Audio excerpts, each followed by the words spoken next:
Young Lion TV. Young lion, everywhere I look, they're dying. Everywhere I look, they're dying. Young lion, everywhere I look, they're dying. Everywhere I look, they're dying. Young lion, won't you get up and stop fighting? Everywhere I look, they're hiding. Young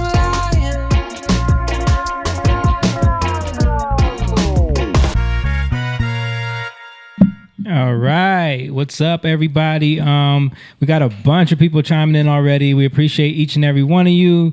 Want to give a shout out to Sharon Phillips, Amanda Martinez, Bree L, Kathy Austin, Shay Monroe, Luz Riviera, Tia Michelle, Jordan Damiani. He said, "What's up, bros? I wondered if you were gonna stream tonight. Glad you decided to go for it.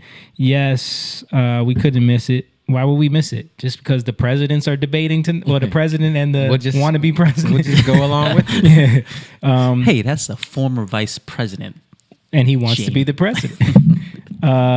Bree L said, listen to you guys as a younger girl years ago. Glad to know you guys are still going at it. Yes, we will never stop because we have to. Xavier, Reginald Rogers, Darnell said, y'all sounding awesome. Thanks, brother. Ariana Davenport. What's up, Ariana? Mike Walker's watching, singing along. What's up, Mike? See you tomorrow, brother. We'll see you at rehearsal. Christopher Ward, Angeli Lopez. What's up, Mom? Adam Field says, dude, I love this song. He's talking about My Dear. That is a good song. Nice. Yeah. Darnell said, yeah, boy. I can never see fam? comments. I'm on the same one as you, and I never see everything you see. Well, I want to let everybody know we Melanie really appreciate you your guys. cousin Melanie is. Mel, what's up? Melanie been faithfully She's watching. been We on appreciate you. We appreciate you. Yeah, You got to get the rest of the fam to start watching. But no, we appreciate everybody who's tuned in already. If you get a chance, please share this video. Hit some likes and some thumbs up and some hearts, but share it. That's the best thing you can do to support us because it helps us, grow the audience. It's been growing little by little, and we really believe in what we're doing. Get the message out there. Get the message out there. If you want to support in other ways, you can go to our website, Jatan.com. You can get merch. You can get music. You can stream us on all the DSPs. You can go on our Patreon, patreon.com/youngliontv, and you can subscribe and become a member over there if you really want to support the Young Lions and you become a Young Lion, become part of the fold. And the reason why I'm mentioning that is because I mentioned it last week about why we named this podcast Young Lion TV and what a young lion is and where that all came from. And it came from, the little intro song that plays in the beginning is a remix of one of our songs that we put out last year called Young Lion. And it came from Ezekiel 19. Mm-hmm. So we're going to talk about that a little bit, just go into the significance of what is a young lion. Because it's important for this time. It's very important for this time. And before we do that, the reason why I have this guitar is because we're going to try to sing and play a little bit of it. And before the stream, I realized that I never played it on guitar before. So we're going to try to get through this. It's got a lot of chords. And it's got a lot of chords, and I'm just going to try to get through it so we can... So don't make fun of him if he messes up. Don't make fun of me, guys. Like, I'm just trying to get through this. I'm not a guitar player. Jordan, we need you on the stream. We miss you, Jordan. Yeah, man. Quatavia Winding says, hey, it's Tavia from McComb, Mississippi. We were just talking about been following you all for a long time. Glad to hear more music from y'all. Thank you, girl. Wow. We haven't heard from you in a minute, but appreciate you checking us. And we're about to do a little bit of music right now. We were going through some things, so we forgot to pray. I want to pray. Even though we don't pray, we pray before the broadcast a lot of times, but right, because we don't need to be on here, Yeah, but no, thank you, Jesus, for doing what you're doing in this time. We ask the Holy Spirit to come in because we want this to be your thing, not our thing. Your words, not our words. Your will be done in this time. We're speaking that your kingdom is coming on this earth, and take the wheel. We give you access to what we're doing right now in Jesus' name. Amen. Amen.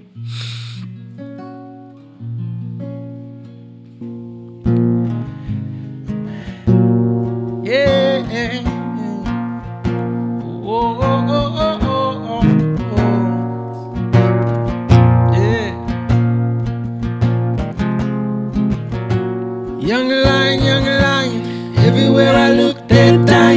Everywhere I look, they're dying. Young lion, young lion. Everywhere I look, they're dying. Everywhere I look, they're dying. Young lion, young lion. Won't you get up and stop fighting? Everywhere I look, they're hiding.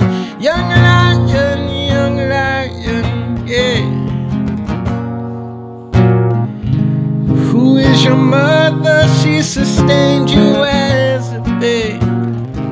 And who is your father? He establishes your way. Princes of Zion, you were meant to rule this day. Devouring kingdoms of darkness laid waste. But your voice has gone astray. Fell from your righteous place. Respect turned to hate. Then they brought you down in chains. Young lion, everywhere I look, they're hiding. Everywhere I look, they're dying. Young lion, everywhere I look, they're dying. Everywhere I look, they're dying. Young lion. Won't you get up and stop fighting? Everywhere I look, they're hiding. Young lion, yeah. And that's it. That's all we'll do right now. Yeah, just a little bit of that. So that comes from Ezekiel 19, and what we're doing is not just something where we were just like, hey guys, let's do a podcast. Because everybody's doing podcasts. And that's what you do. Right. But this was something that we were led to do. This is something that, we feel like God was speaking to us for a while to do. And even as we started, we didn't even know what we were doing, right? So he's kind of been leading us through it as we've been going through it. It's been a little over a year that we've been doing it, and I feel like now he's really starting to take the lead. We've been giving it up what we thought it was and really starting to allow him to just flow through it, and it's been amazing. But so Ezekiel 19, Jamie's going to read it for you.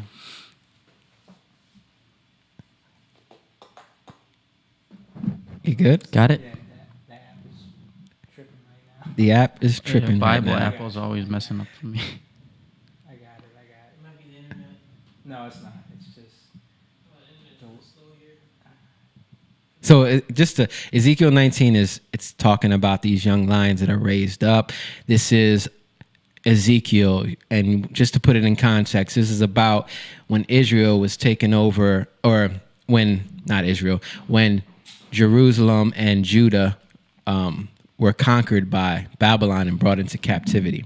And they were brought into captivity for 70 years. So this was that time where they were kind of just conquered and brought into that captivity. Okay, so I got it right here. You want to pull it up, John, so I can read it? People can read along.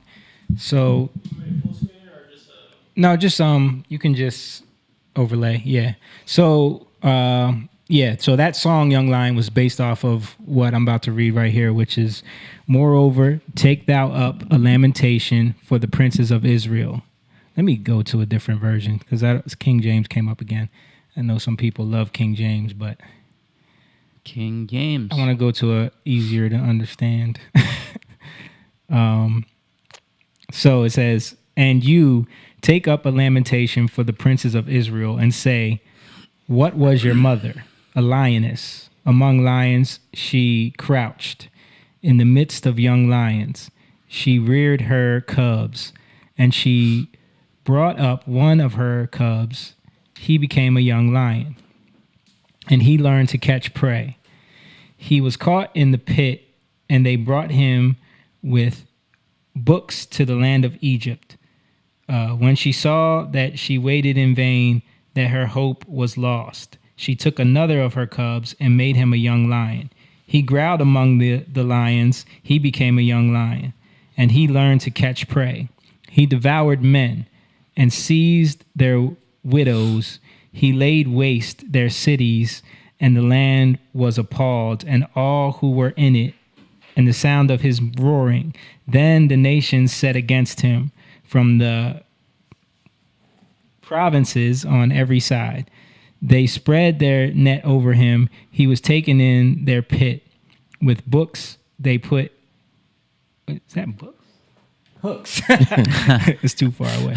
You know I'm blind. With hooks, they put him in a cage and brought him to the king of Babylon. They brought him into custody that his voice should no more be heard on the mountains of Israel. Or they brought him into captivity. Okay. Yeah, so it's about the roar, right? So it's not heard anymore. Right. And the reason why it's not heard anymore is because they represented the princes, the kings, the ones who were supposed to be ruling in Israel. And because they went astray, because they went after other gods, or you can even say like the wisdom of this world, you know, what they thought was right in their own eyes, then they fell blind, and eventually the voice wasn't heard anymore, and they were brought into captivity. And so what is Young Lions about? It's for us, it's about us being raised up and others being raised up to be a voice for God, right? To speak his voice. And in order to do that, it doesn't come from the wisdom of the world, you know, where people think, oh, you got to do this. Yeah, that makes sense. Yeah, this makes sense. You have to be in the house of God to understand that. You have to be in his presence. You got to know who he is to really understand what that means. And 70 was the years that they were in captivity, right? And that's the number 70 has to do with, in the Hebrew, it's the ayin, and it has to do with seeing. It has to do with seeing, experiencing, right? So if you're blind, you can't see. So they were blind, they went into captivity, but it's about them coming out. In 70 years, they came out of captivity, right? And it's funny because when Jeremiah, he proclaims when they're going to come out of captivity in the 70 years, and then he says, God says, I know the thoughts I have for you, the thoughts of peace, right? That's his mind. And he's saying that so they can see with their mind and think on those things that he has for them so that they can come out of captivity. And that's kind of what Daniel focused on and prayed for. But we won't go into that, but that's the book of Daniel. You can read that. But 70 is key for now for us, because a lot of the stuff we're going through has to do with 70 years, right? Of blindness. So one thing that I found was interesting that happened in 1950 was the first credit card, right? It was like on a piece of cardboard. Wow. Yeah, the first credit card company. And so in 1950, we got into this bondage of debt through credit. Well, there was credit already, but credit card. So it became more of a like national thing and really took hold. And then by the 60s, you had the plastic. But another thing that was interesting in 1950 was the start of the Korean War. And that affected a lot of people. NATO was started in 1950. But for America, something that was really interesting was the start of the Cold War. It was like the official start. It didn't come out until, I think, it wasn't brought out into the open until, I think, 1975. But yeah, through Truman, the Cold War started in 1950 officially in the United States. And with that came a lot of hiding, secrets, covering up, doing stuff like spying, doing stuff and hiding. But it's also about warfare that's not overt and in your face. It's not what they call, hot war is more ballistics and attack through military. This is more economic and like psychological Sneaky warfare stuff. Yeah, Right. like Sending viruses. subverting culture, Right. like trying to control a culture, Russian bots and things like that. Yeah. Yo, did y'all see what I sent? I don't know where I sent that.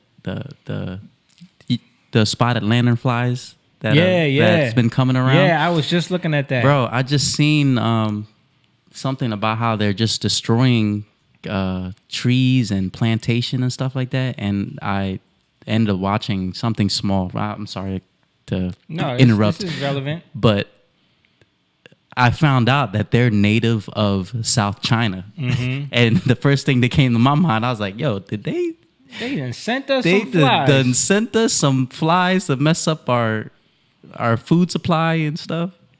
I think this is it right here. It could be. Yo, they're everywhere.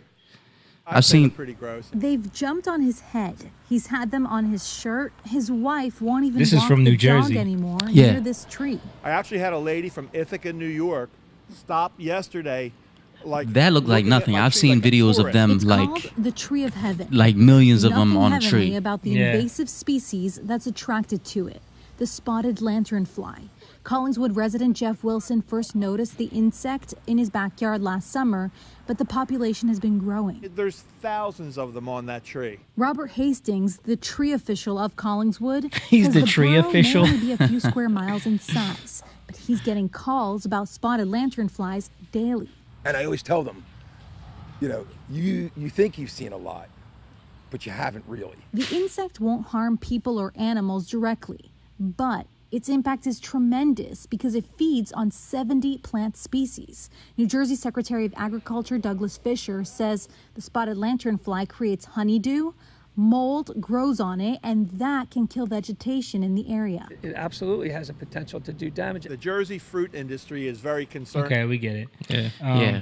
So But yeah, different kinds of warfare that, for example, it can be like, Yeah. It can be but if used. somebody say that, that's what is you're that? just- A biological weapon? You would Yeah. consider that? Like, yeah. But there's a lot of things like that. And I think it's when you're dealing with wisdom of the world, it's harder because people are doing stuff to you, you want to retaliate, right? Right.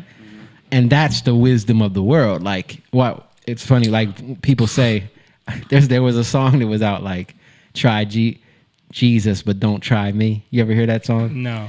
I forget the name of the artist, but he's basically saying like, you can try Jesus, but I won't turn the other cheek, right?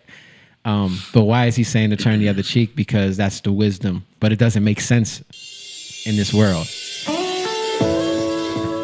Try Jesus, not me. 'Cause I throw hands. Try Jesus, please don't try me. Because I'm fine. All right. Okay, we get it. So that's the wisdom of the world, right? Right. And it's kind of funny, but it doesn't make sense to turn the other cheek, right? Yeah, And- no, that is the foolish things that confound the wise that we were Right. talking about Right. earlier. And Real quick, I want to say what's up to Barbara. She checked in. Hey, Barbara. hey, Barbara. Bunch of people checking in. Paul Hey, Horner. everybody. Appreciate all of you. I got Yvette, Shauna, Phoebe, Jacob Eugene Evans is watching us. Oh, nice. Okay, cool. Yeah, I am on. Continue though.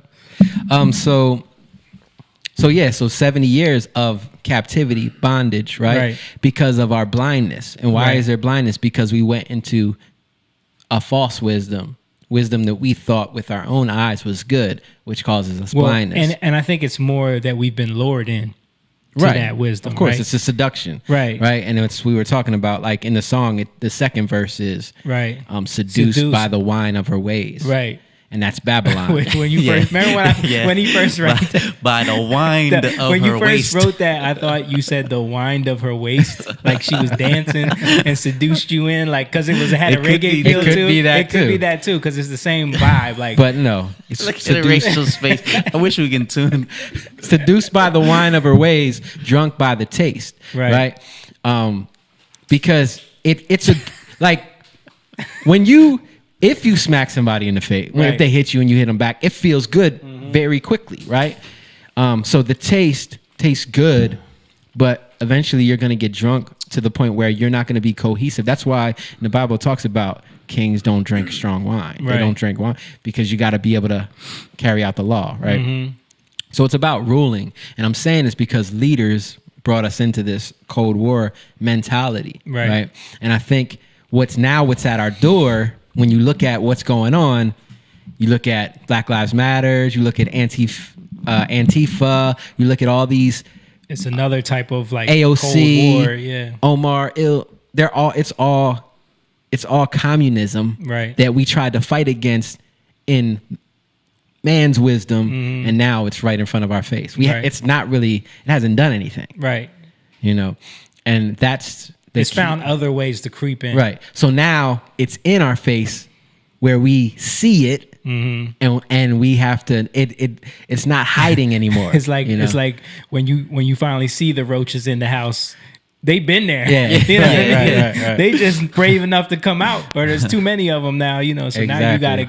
now you gotta deal with a huge problem. You know? Exactly. So Israel went into captivity for 70 years, and in 70 years they saw their opportunity, and even the king of Babylon, he gave them opportunity. It technically wasn't Babylon anymore because it had changed rulers. But what does Babylon mean? It means confusion. It means chaos. So you think you're being led into smart intellectual ways, Right. but you're actually being led into confusion and foolishness. It's kind of like the higher education system at this point, right? Yeah. It's like Yeah. you I mean, it's literally a breeding ground for Right. socialism, right? at this point, yeah, you go into it thinking that you're gaining some type of higher knowledge, higher wisdom, but you're really being indoctrinated into an ideology. Right. And you leave there actually just being programmed. you know? Right. So I think like this stuff is in our face now, so we can recognize that you need to fear God. Right. You know what I mean? The fear of the Lord is the beginning of wisdom, right? Right. So that's the place where wisdom is actually found. It's when you start recognizing, wait, everything I tried to do myself, all the intellectual ways I tried to figure this stuff out, Right. it's not working. Right. You know, and I have to. And if you're honest and look at your life, you know that. You Right. know what I mean? But the problem is that a lot of people haven't been humbled enough to get to the point where they can do that honestly. Right. And true leaders are the ones who have done it first. Right. That's why Jesus was the first, because he's the first and the last, but he's the first because he was the first one to be led silently when he could have cried out and brought all, like he says, he could cry out and bring 12 legions of angels, but he walked into captivity. He walked into suffering, Right. you know, silently. He was led as a sheep to the slaughter. And we're supposed to go into the same thing where we're led, because that's the place of wisdom. Right. So to tie in Young Lion to what this is, it's about gaining that roar back. It's about coming out of that Right. captivity and realizing all those places that you've been drawn into captivity. That's why we talk so much about the wizardry of the media and just like all the day-to-day things that you've been caught up in throughout the years that you don't realize, even as a kid, the things that you get indoctrinated to. That's why we talk about old movies and songs, and we talk about the wizardry and all of those things, because those are all tools to bring you into chains, To focus you in the wrong places, Right. and then you get drawn into. but then you build captivity. up a pride in gaining the wisdom in those areas where it makes it even harder for you to give that yourself up, because now you feel pride in that. Now you Right. feel like you've attained something. Right. Right. Paul Horner said, "Hey guys, the wisdom of man is foolishness to God." That's absolutely Exactly. true. There was a clip, we talked about this, me and Jake were talking about this earlier. Did you guys see that clip of Bill Maher talking about this the one that the justice that Donald Trump just appointed, or just nominated to the Supreme Court? I didn't So, see what he said. well, we They're could probably pretty, find it. Did you upset about that. find a clip of that, Jake? Bill Maher talking about. No, I No, didn't. it's easy to find. Anybody could find it. But on his show, he was just like talking about how this was going to be like the worst thing ever. And his quote was that, you know, she's like very Catholic, like speaking in tongues Catholic. Like he was trying to act like she's an idiot, like some kind of fool because she believes in this. It's like she's in a cult. You know what I mean? Right. Because to him, he's so wise in all of his wisdom that he's attained. You know, he views that anyone that could have religious views is an idiot or a fool. Right. You know what I mean? And even like, and if you think about it, like what happens if you attack somebody over and over again, especially when they're the majority, a lot of people to survive, they go into isolation. Mm-hmm. And that's what happens in the church, you Right. know? So people, you don't hear the voice because they're held captive, afraid to speak. And that's what you see a lot now. Like people are afraid to speak. People are afraid to speak what they really believe. They're afraid to speak the truth because they're going to be ostracized. You know, they're going to be called names, called a fool, you know, called an idiot, whatever. And of course people don't want to hear that, but that's what you have to go through. Right. Because you're going through the fire, you know what I mean? And people are going to come against you, but it's not you who proves yourself. It's God who eventually proves you. Right. And that's the wisdom of God. And you become a leader. And when you think about it, like people who are cultivators of culture, you're going like somebody who's a pioneer. You're going into a place that It's is wild. wild, right? There might be people there. If you don't have the right view on it, you're going to see it and like, oh, that's too much. You know, you might get beat up going in, but somebody's got to take the steps to go in first. And the people who usually do are the ones that get beat up the most. And that's what you see a lot. But I wanted to go into some quick scriptures just to talk on what we're just to elaborate on what we're talking about. All right, where you want me to go? Oh, you sent it to me, right? Yeah. Shauna said confirmation. Confirmation. Confirmation. Elaborate, Shauna. Confirmation on what? Yeah, elaborate. And even with Ruth Bader Ginsburg dying, something that I saw from it that I want to speak is that if you look at Ruth Bader Ginsburg, her heart might have even been in the right place. She wanted to help women. She wanted to help injustices, right? But you can't do that out of your own way of doing it, because then it's always skewed. God is our justifier. God's the judge, right? And he causes us, kings are judges. So he raises up people who are able to judge rightly, able to discern what is good, what is evil. If not, your balance is going to be off. So a lot of times people had injustices upon themselves and they want to right those wrongs, but their scales are off. So they're looking at it through a skewed lens. They can't see it in the right way. And somebody like Ruth Bader Ginsburg, her heart might have been in the right place to do things, but at the same time, her heart was skewed and her judgment was off because she tried to do it out of her own self, and it actually caused more harm than good. And that's what we do. So I think her dying, because she died, which is kind of crazy, on the Jewish New Year called it's called Yom Teruah, which means the trumpet blast, but it's also Rosh Hashanah, which is the Jewish New Year, but it's the trumpet blast, which is also like a lion's roar. It's the trumpet blast, which tells you to wake up, pay attention. And it's to pay attention to what's shifting, right? Right. What's shifting? What are we shifting from? We're shifting from doing stuff our own way to where we keep going in the same cycle of fighting, because all that does is it polarizes people, it divides people, and fighting just gets worse and worse. Right. So we're shifting from that and shifting into a place where we're letting God do it. And he's building us up so we can work with him and not against him. Okay. Let's go to this. So Well, before we do that, ahead. Shauna wrote, "Not being scared of speaking God's truth to the world. We are God's soldiers. Soldiers need to spread to truth whether people want to hear it or not. It's not for for us, but God's glory. Yeah. All right, so the first one you had was Proverbs 31, verses 8 and 9. Yeah. So we have that here. Open your mouth for the mute, for the rights of all who are destitute. Open your mouth, judge righteously, defend the rights of the poor and needy. So open your mouth. If you don't open your mouth, that's like the roar, right? People won't pay attention. And this is that whole proverb through 31 is really speaking about kings. Okay. Right. So it's about rulers, leaders. There's something interesting that a roar, somebody said this, I don't take credit for this, but something I saw from somebody else. Her name's Amanda Grace. But she said that God showed her that roar means it's rule over all rebellion. Right, which is kind of cool. So to rule over all rebellion, God will raise up a voice.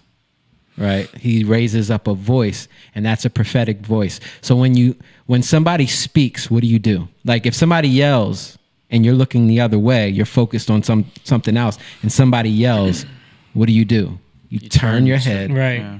you focus on what they're yelling for, Right. So that's what He raises somebody up to yell, to speak. Hey, To get the attention. pay attention, Right. so we can pay attention, shift our focus on what He wants. But the purpose of it is to bring justice. The purpose of it is to speak for the ones that can't speak for themselves, Yeah. so that they can come into the same understanding. All right. All right, so then we got Proverbs 8, 12 to 17. I, wisdom, dwell with prudence. I find knowledge and discretion. The fear of the Lord is hatred of evil. Pride and arrogance and the way of evil and perverted speech I hate. I have counsel and sound wisdom. I have insight, I have strength. By me kings reign, and rulers decree what is just. By me princes rule, and nobles, all who govern justify.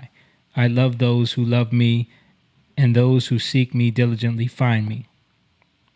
So if we're in our own pride, we're not if we're in our own thought, if we're in our own mind, we're not seeking after God. So we're not going to find Him. Right. And we're going to fall. And I think that's where this country has been, Right. through leaders that have, might have good intentions, but when you go down that road of good intentions, you do a lot of things you didn't expect to do along the way that lead you further and further from the path you thought you set yourself on. Right. I think there's been a lot of that by design as well.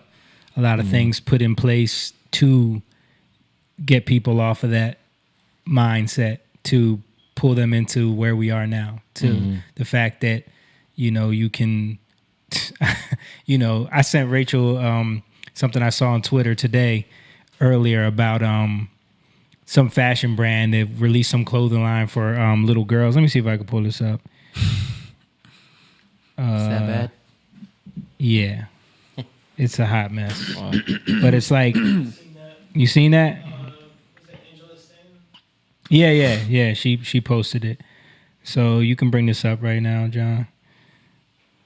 By the way, we have Rachel and John producing today. I know we didn't do the intros, but they're there so everybody can say hi to them.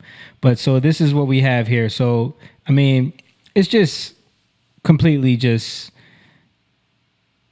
ridiculous over sexualization of children. Wow. And just like you're making this clothing line specifically to treat children, to take the innocence away. Yeah. You know what I mean? Yep. And you can pull that down.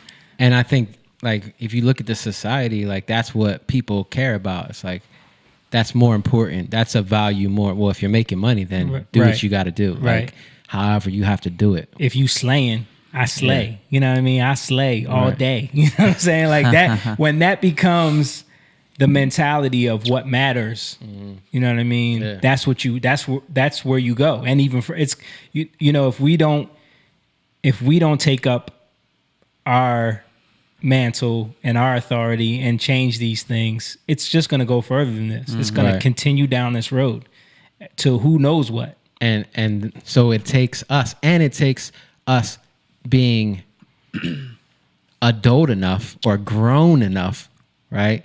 Yeah. Because what happens to young lions if they don't grow up? They're going to fall, right? They have to grow up into a lion, right? Who's the lion? It's Jesus. He's the Lion of the tribe of Judah. He's the one that was full grown and came and did everything he had to do. If you don't grow up, you're not going to be able to discern things, and you're going to keep on falling to the wrong things. And I think this presidential debate, this election, is so key for the rest of our lives and for the country's life into what it was intended to be. Right. Yeah. And if you get skewed by other things, by your own hurts, by your own pains, you're not going to see the hope that God put before you, even in this country. Like, there's things that you can grab, that you can grab and you can resurrect. You can speak life to it. But if you don't see it, how can you speak it? You know what I mean? Or you're going to just be speaking a bunch of complaining, a bunch of death to things, calling everybody horrible. But once you start to grow up, you start to see, even when somebody's yelling at you, cursing at you, you still have hope for them. Not in a fake way, but in a genuine way, because you can see that they're only doing that because they're hurt. Right. And there's actually you can have a conversation with people, and sometimes you can get to the root of a thing. But if you don't even see it in that way, you're already divided, And sometimes you do have to bring a division so that what's hidden can come to the surface, right? Right. And pay attention to this presidential election. Pay attention to this debate that we're about to go live with. I think it's about to start now. Yeah, commentation on, because you're going to see where people are speaking from, what they're speaking about, how they're trying to lead you in their own way, and use your own hurts to lead you. Right. I mean, they're doing a lot of preliminary stuff right now, so we can keep talking. All right, cool. So do you want to go to that, to the last scripture? Yes. Just to give some commentary on this, this is Job 28. And in Job 28, the whole thing is they're saying, where is wisdom found? Where is wisdom found? Right? And at the end of it, Job 28:28, it kind of speaks about where it's found. Is that where I'm going? Yeah. 28:28. Boom. And he said to man, behold, the fear of the Lord, that is wisdom, and to turn away from evil is understanding. There you go. So that's the point. How can you turn away from evil if you don't know it's evil? Right.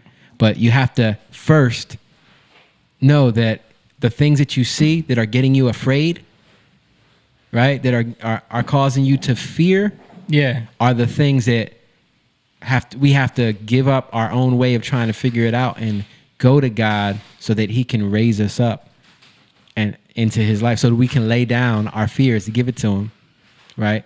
Yeah. That's wisdom. Whatever I'm afraid of, this thing right here, I don't know what's going on. I go to him. I seek him. I give it to him. I humble myself. I don't know how to figure it out.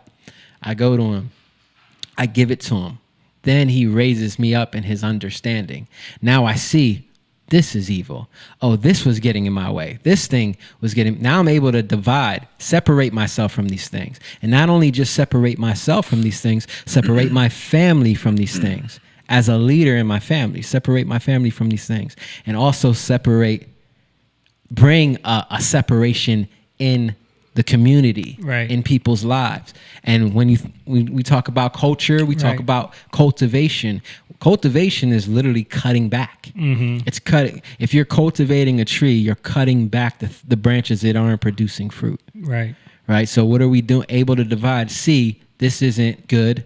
if it doesn't produce fruit, it's not made for the purpose it was intended to be made for. Let me cut it back. Right. Then it's going to grow and produce fruit. Or if you like, I've noticed this from like having a garden and growing vegetables and stuff. Like if you don't prune those plants, if you don't cut back a lot of the excess, they just turn into wild. Yeah, they grow wild. They grow wild, and then they get out of control. You know, and then I'm talking about the wild, crazy branches that grow. Yeah. Shout out to Migdalia. Hey, Migdalia. Migdalia. And my mom said hi to John and Rachel.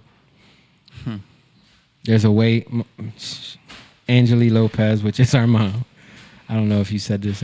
There's a way that seems right to a man, but in the end, it will lead to total destruction. And that's a scripture. Don't remember the exact scripture, but yeah. So it seems right to us, but it's not. And there's another scripture where God says, my ways are not your ways. My thoughts are not your thoughts. And it's really about like if we believe that his ways are our ways, and that means we have his ways in our mind, we have his thoughts in our mind. But when we don't, our mind is like a guard against where we go and what we let into ourselves. So if our mind is wild, then we just let anything in, right? And we do whatever we feel seems good to me, right? What seems right? What does she say?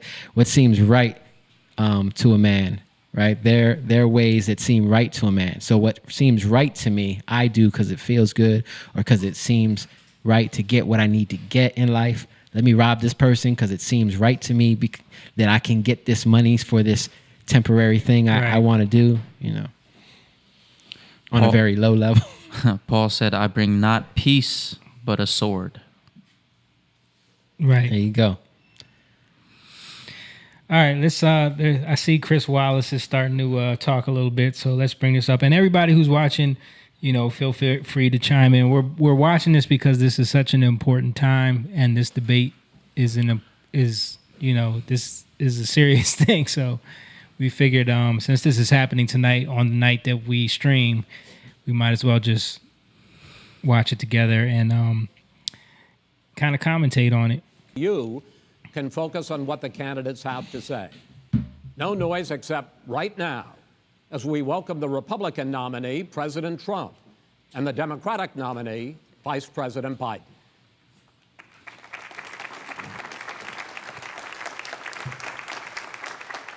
We'll see how long this stream. They might shut us down a little bit.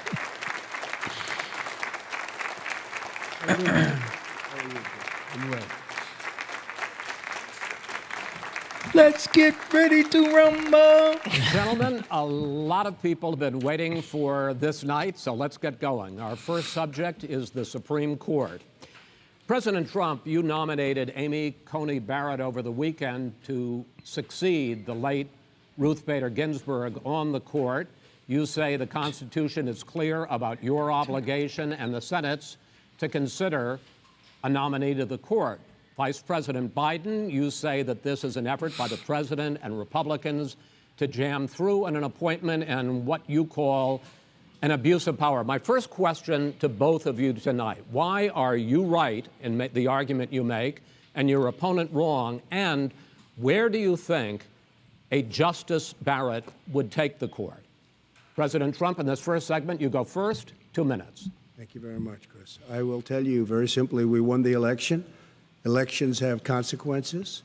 We have the Senate, we have the White House, and we have a phenomenal nominee, respected by all, top academic, good in every way, In fact, some of her biggest endorsers are very liberal people from Notre Dame and other places. So I think she's going to be fantastic. We have plenty of time. Even if we did it after the election. Biden itself, just checking I had that a lot of earpiece. time Did you after see the that? election, Yeah, as yeah. you know. So I think that she will be outstanding. She's going to be as good as anybody that has served on that court. We really feel that. We have a professor at Notre Dame, highly respected by all, said she's the single greatest student he's ever had. He's been a professor for a long time at a great school. And we won the election, and therefore we have the right to choose her and very few people knowingly would say otherwise. And by the way, the Democrats, they wouldn't even think about not doing it. If they had, the only difference is they'd try and do it faster. There's no way they would give it up. They had Merrick Garland, but the problem is they didn't have the election, so they were stopped. And probably that would happen in reverse also. Definitely would happen in reverse. So we won the election, and we have the right to do it, Chris. President Trump, thank you. Same question to you, Vice President Biden. You have 2 minutes. Well, first of all, thank you for doing this, and looking forward to this, Mr. President. Thank you, Joe. The American people have a right to have a say in who the Supreme Court nominee is, and that say occurs when they vote for a United States senators and when they vote for the President of the United States. They're not going to get that chance now because we're in the middle of an election already. The election has already started. Tens of thousands of people have already voted. And so the thing that should happen is we should wait. We should wait and see what the outcome of this election is, because that's the only way the American people get to express their view is by who they elect as president and who they elect as vice president. Now, what's at stake here is the president's made it clear he wants to get rid of the Affordable Care Act. Don't we have a president He's been right running now? on that. He ran on that, and he has been governing on that. He's in the Supreme Court right now. Didn't trying to Ruth get Bader rid of, Ginsburg also say the that, Affordable Care Act, like when this happened before, which, she will said strip the 20 president million should people appoint from someone. having You know, they're insurance, health insurance voted in now. for 4 years, not 3.5. Right. You know, Right. and it's her seat being filled. The justice, and I have But her nothing- dying I'm not wish, opposed though. to the justice. Gotta- She Yeah. seems like a very fine person. But she's written before she went on the bench, which is her right. Here, he's about to get that she this. thinks that the Affordable Care Act is not constitutional. The other thing that's on the court, and if it's struck down, what happens? Women's rights are fundamentally changed. Once again, a woman could be held pay more money because she has a pre-existing condition of pregnancy.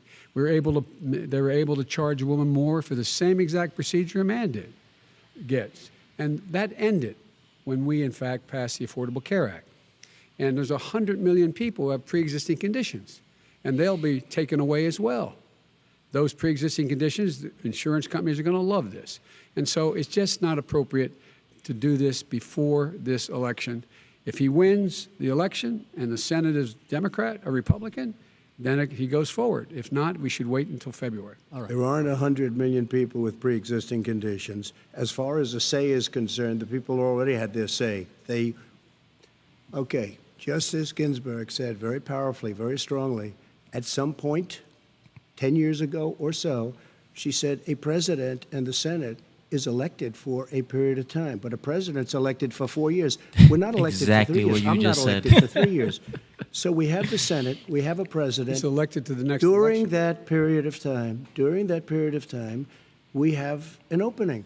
I'm not elected for 3 years. I'm elected for 4 years. The And the election's 100 already million started. people, Joe, the 100 million people is totally wrong. I don't know where you got that number. The election bigger started, but problem he's that still you the have president. Is that you're going to extinguish 180 million people with their private health care that they're very That's happy simply with. not true. Well, you're certainly going to socialist. You're going to socialist medicine. We're now into, gentlemen, we're now into open discussion. Open discussion. Open discussion. Yes, I agree. Go ahead, Vice President. Number Biden. one, he knows that what I proposed.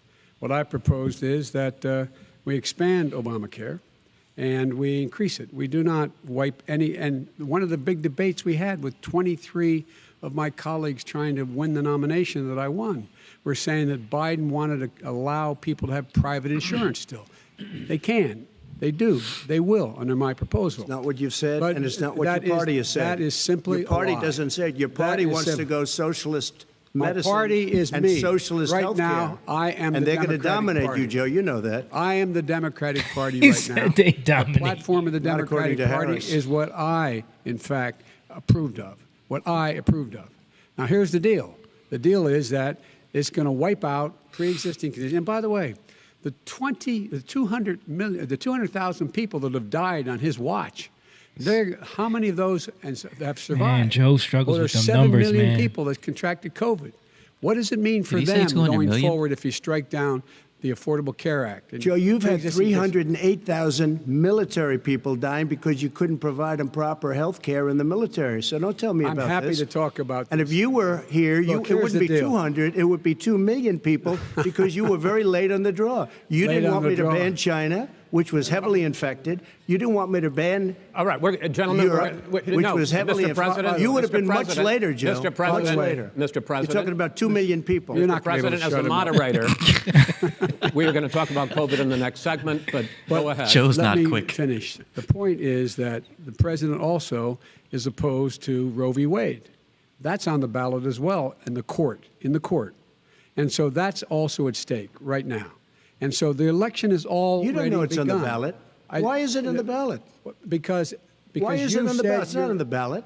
It's on the ballot in the court. I don't think so. In the court. Well, there's nothing happening there. That's a huge Donald, thing And you that don't people know are afraid her of. view Yeah. on They think Roe v. that Wade. just I don't because know this you. person gets Well, all right, appointed, they're going to let's- lose all right, Roe let's v. talk- Wade. We got a lot to unpack here, gentlemen. We got a lot of time. So, on health care, and then we'll come back to Roe v. Wade. All right. Mr. President, the Supreme Court will hear a case a week after the election in which the Trump administration, along with 18 state attorneys general, are seeking to overturn That's right. Obamacare, to end Obamacare. You have spent the last... Because they want to give good health care. If I may ask my question, sir. good health care. Over the last 4 years, This is you getting have spicy. promised to repeal and replace Obamacare, but you have never in these 4 years come up with a plan, a comprehensive plan Yes, to I have. replace Obamacare. Of course I have. Well, I'll I give got you an rid of opp- the I'm gonna- individual when I finish, mandate. I'm going to give you an Excuse opportunity. me. I got rid of the individual mandate, which was a That big is not a chunk of comprehensive That plan. is absolutely a big thing. That was That- the I- worst I part of didn't ask, Obamacare. sir. Chris, You're that was the debating him, worst not part of me. Obamacare. Let me ask my question. Well, I'll ask Joe. The The individual mandate was the most unpopular Mr. Vice Pre- aspect. You of gonna get it, Obamacare. you coming at his neck. I'd like And we will protect Mr. people President, with I'm the pre-existing moderator of this conditions. debate, and I would like you to let me ask my question, and then you can answer your Go ahead. question.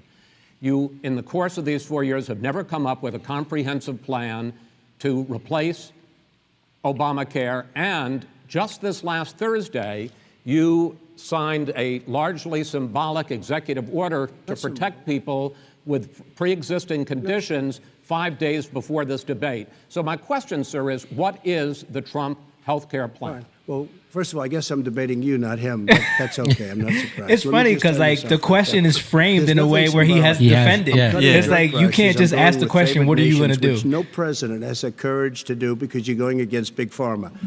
Drug prices will be coming down 80 or 90%. You could have done it during your 47-year period in government, but you didn't do it. Nobody's done it. So we're cutting health care. What about All of the pre-existing things that conditions? we've But- done, He has not cut insulin. health I give care. you an example. Insulin. It was destroying families, destroying people because I'm getting it for so cheap. It's like water. You want to know the truth? So cheap. Take a look at all of the drugs. You wanna what know we're the doing, truth. prescription drug prices. We're going to allow our governors now to go to other countries to buy drugs because When in they fact- pay just a tiny fraction. As I say, of this what is we do. open discussion. No, Let but me this ask is you about, big. this This is is big happy, stuff. Sir, you'll be happy. I'm about to pick up on one of your points to ask the Vice President, which is he points out that you would like to add a public option to Obamacare. And Yes. the argument that he makes and other Republicans make is that that is going to end private insurance. It is and not. will, if I can sorry. ask you the question, it will Not end what your party pri- says, by the way. It will end private insurance and create a government takeover of health care. It does not. It's only for those people who are so poor they qualify for Medicaid. They can get that free in most states, except governors who want to deny people who are poor Medicaid. Anyone who qualifies for Medicare would, Medicaid would automatically be enrolled in the public option. The vast majority of the American people would still not be in that option. Number one. Joe, you Number agreed two. with Bernie Number- Sanders, who's I far did- left, on the manifesto, When we you- call it. when And that manifest- gives you socialized medicine. Look, hey, Are you saying I'm you not going didn't to agree? listen to him. The fact of the matter is, I beat Bernie Sanders. Not by much. I beat him a whole hell of a lot. I'm here, Not by I'm here much. standing facing you, old buddy. Pocahontas would have left Well, 2 days I tell early. you, You would have lost every primary. All he knows how to on do Super is hurt. Tuesday. You got Look, very lucky. here's the deal. I got very lucky. I'm going to get very lucky tonight as well. And tonight I'm going to With make what? sure because With what? here's the deal. Here's the deal. The fact is, They about that to everything fight, he's said yo. so far is simply a lie. I'm not here to call out his lies. Everybody knows he's a liar. But you I just agree. want to Hey, make Joe, sure. you're the liar. I want to make sure. Graduated last in your class, not first in your class. I want to make Mr. sure. President, can you let him finish, sir? No, he doesn't know how to do that. They shooting. He has, They shooting. you know, you pick the wrong guy, the wrong night at the wrong time. Listen, you agreed with Here's the Bernie deal. Sanders to the The manifesto. whole idea. Let Joe's gonna be like, you There want to do is no push-ups? manifesto. Let's go. Let's go. Let's run around the Number block. two- You just lost the left. Number two, You just lost the left.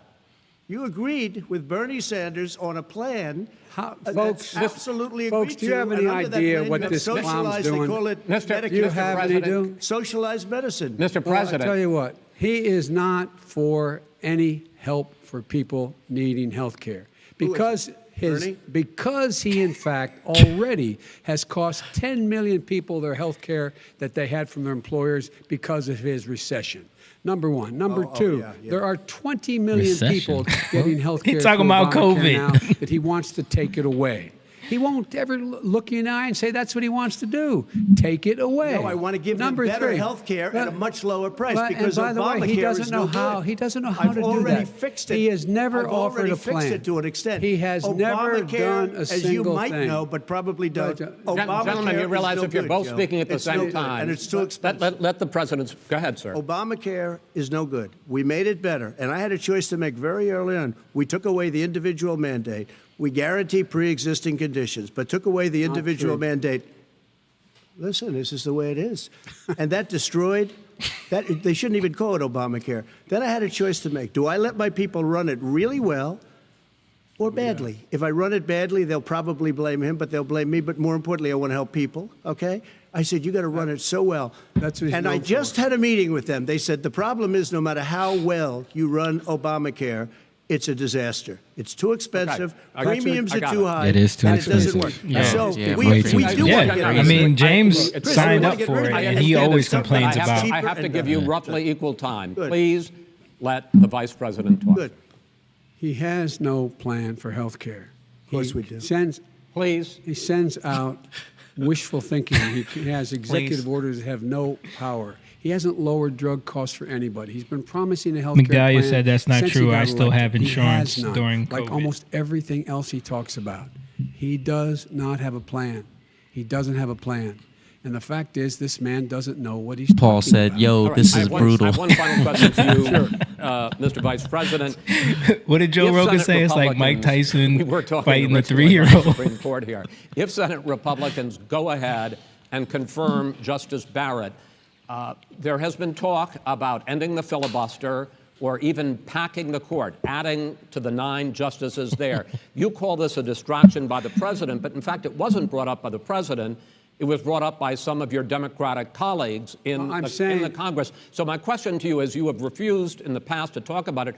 Are you willing to tell the American people tonight whether or not you will support either ending the filibuster or packing the court? Whatever position I take on that, that'll become the issue. The issue is the American people should speak.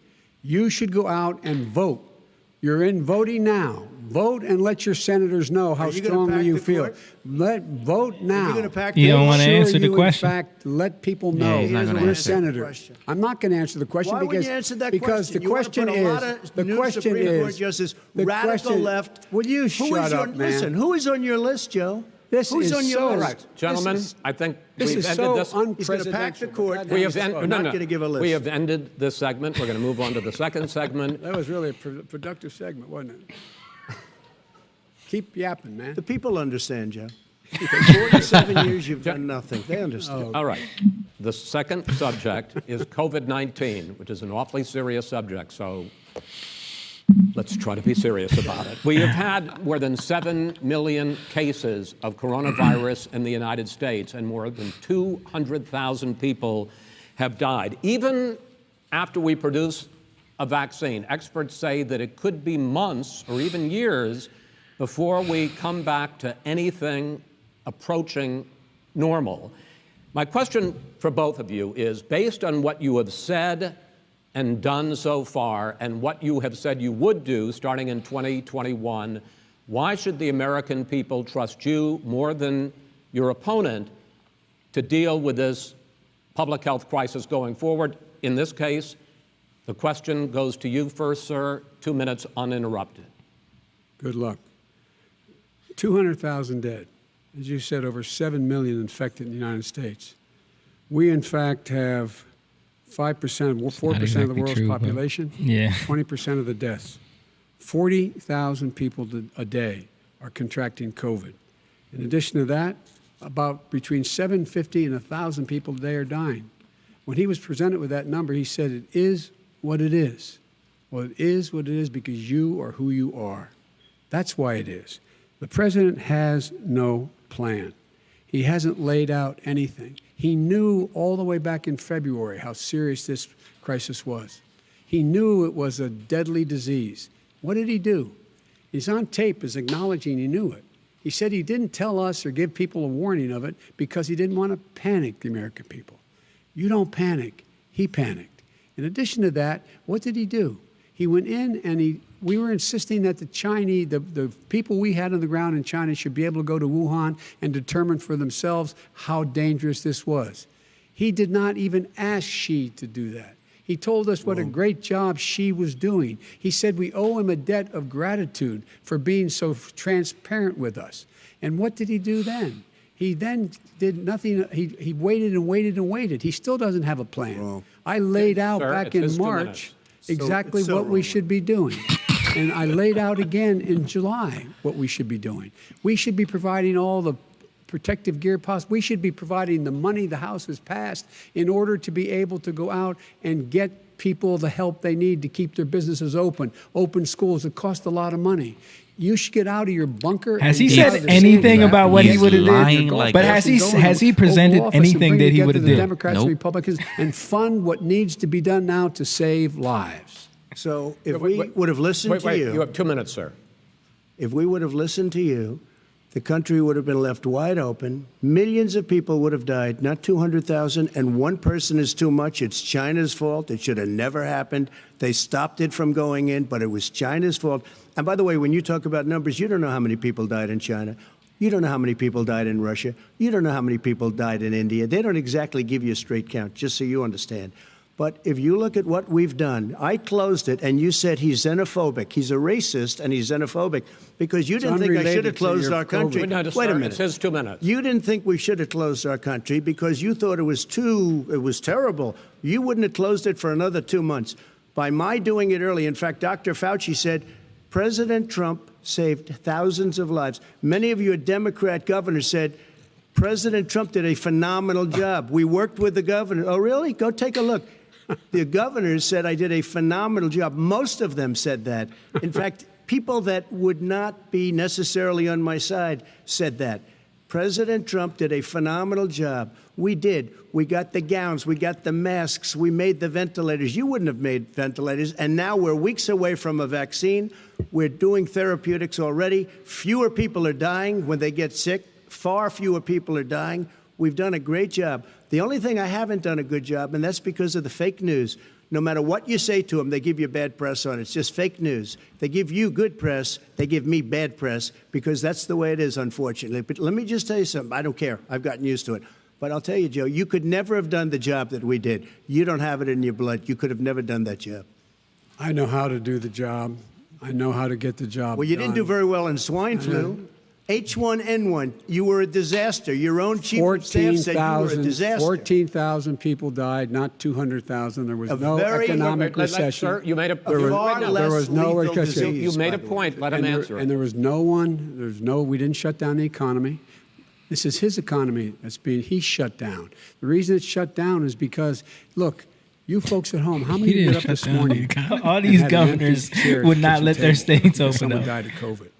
How many of you were in a situation where you lost your mom or dad and you couldn't even speak to them? You had a nurse holding a phone up so you could, in fact, say goodbye. You would have lost far more people.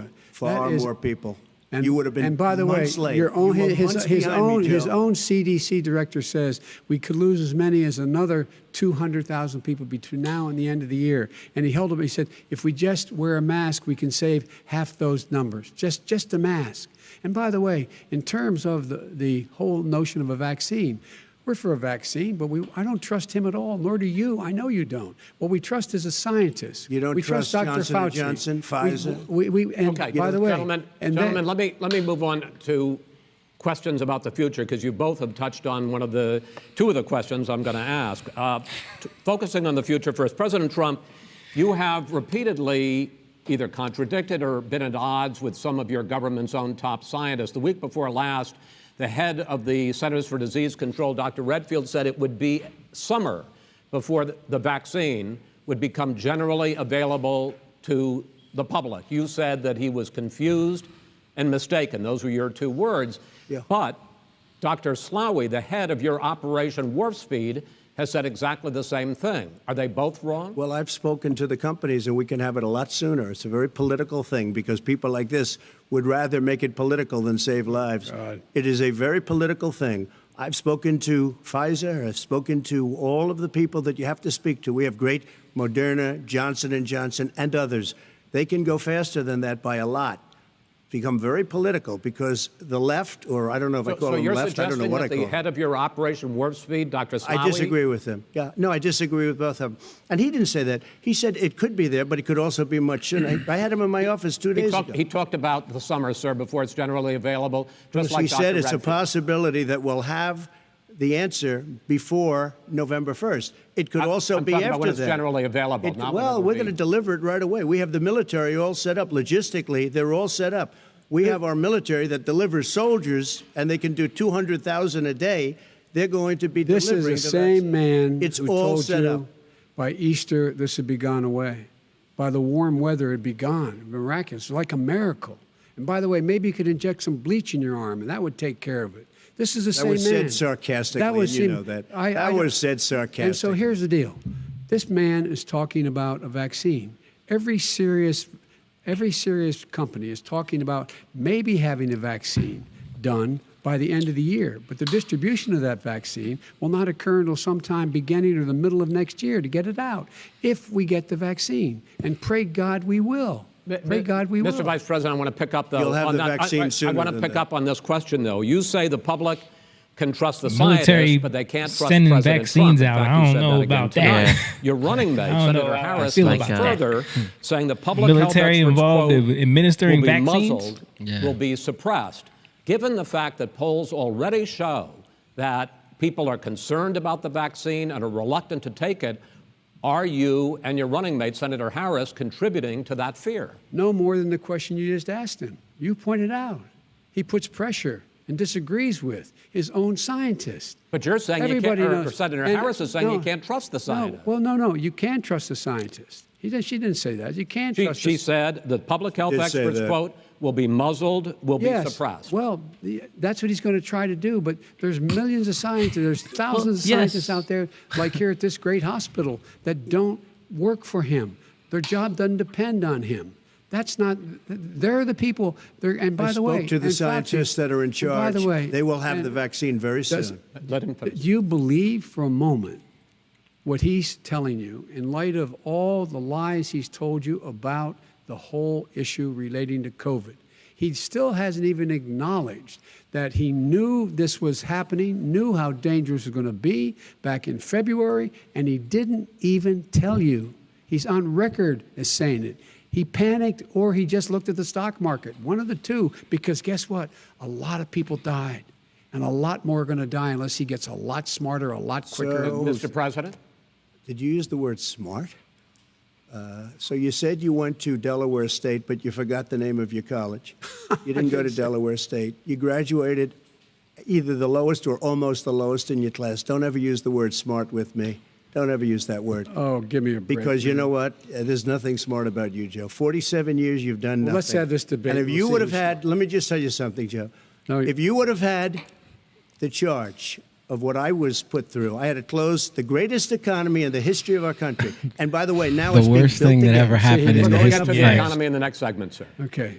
It's going up fast. Okay. Look forward to talking. When it comes to how the virus has been handled so far, the two of you have taken very different approaches, and this is going to affect how the virus is handled going forward by whichever of you ends up becoming the next president. I want to quickly go through several of those. Reopenings. Vice President Biden, you have been much more reluctant than President Trump about reopening the economy and schools. Why, sir? Because he doesn't have a plan. If I were running, I know what the plan is. You've got to provide these businesses the ability to have the money to be able to reopen with the PPE as well as with the sanitation they need. You have to provide Tell that them to Nancy plastic. Pelosi. Well, he's just shush for a minute. Tell it to Nancy Pelosi. And Schumer, by the Brian way, Chuck. Nancy Pelosi and Schumer, they have a plan. He won't even meet with them. The Republicans won't meet with him in the Senate. And he sits on his golf course. And, well, I mean, literally, think about it. You probably play more than I do, Joe. What about this question of reopenings and the fact? Well, he wants to shut down this country. And I want to keep it open. And we did a great thing by shutting it down. Wait a minute, Joe. Let me shut you down for a second, Joe, just for 1 second.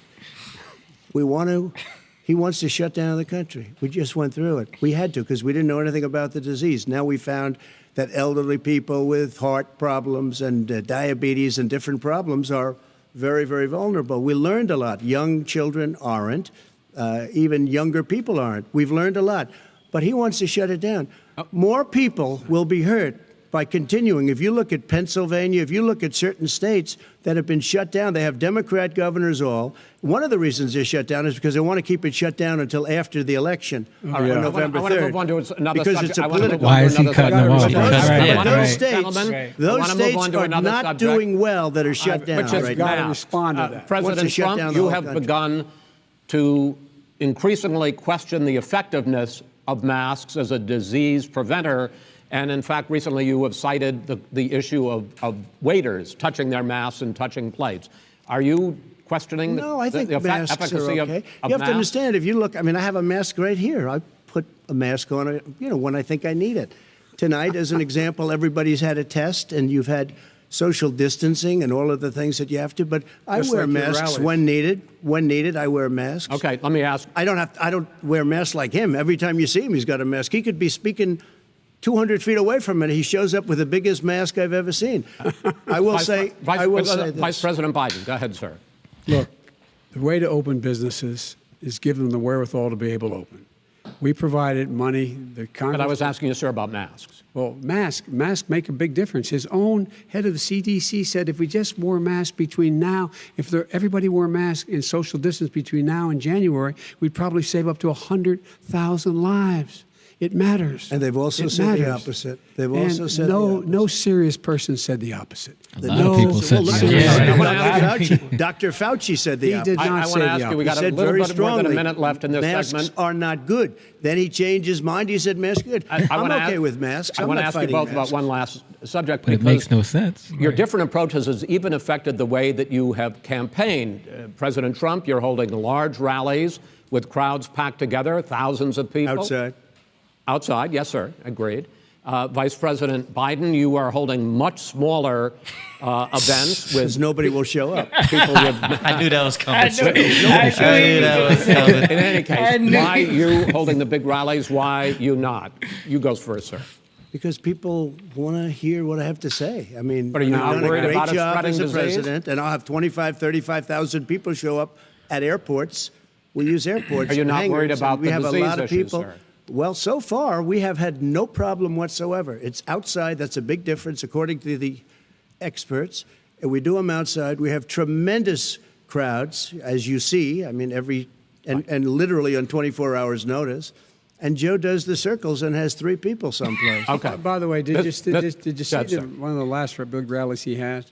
And a reporter came up to him to ask him a question. He said, no, stand back. Put on your mask. Put on a mask. Have you been tested? I'm way far away from those other people. That's what he said. I can't. I'm going to be okay. He's not worried about you. He's not worried about the people out there breathing on one another. We've had no negative effect. No negative effect. We've had no negative effect. And we've had 35,000, 40,000 people at these rallies. Just quickly finish up because I want to move on to our next. Yes, I would. He's been totally irresponsible the way in which he has handled the social distancing and people wearing masks, basically encouraged them not to.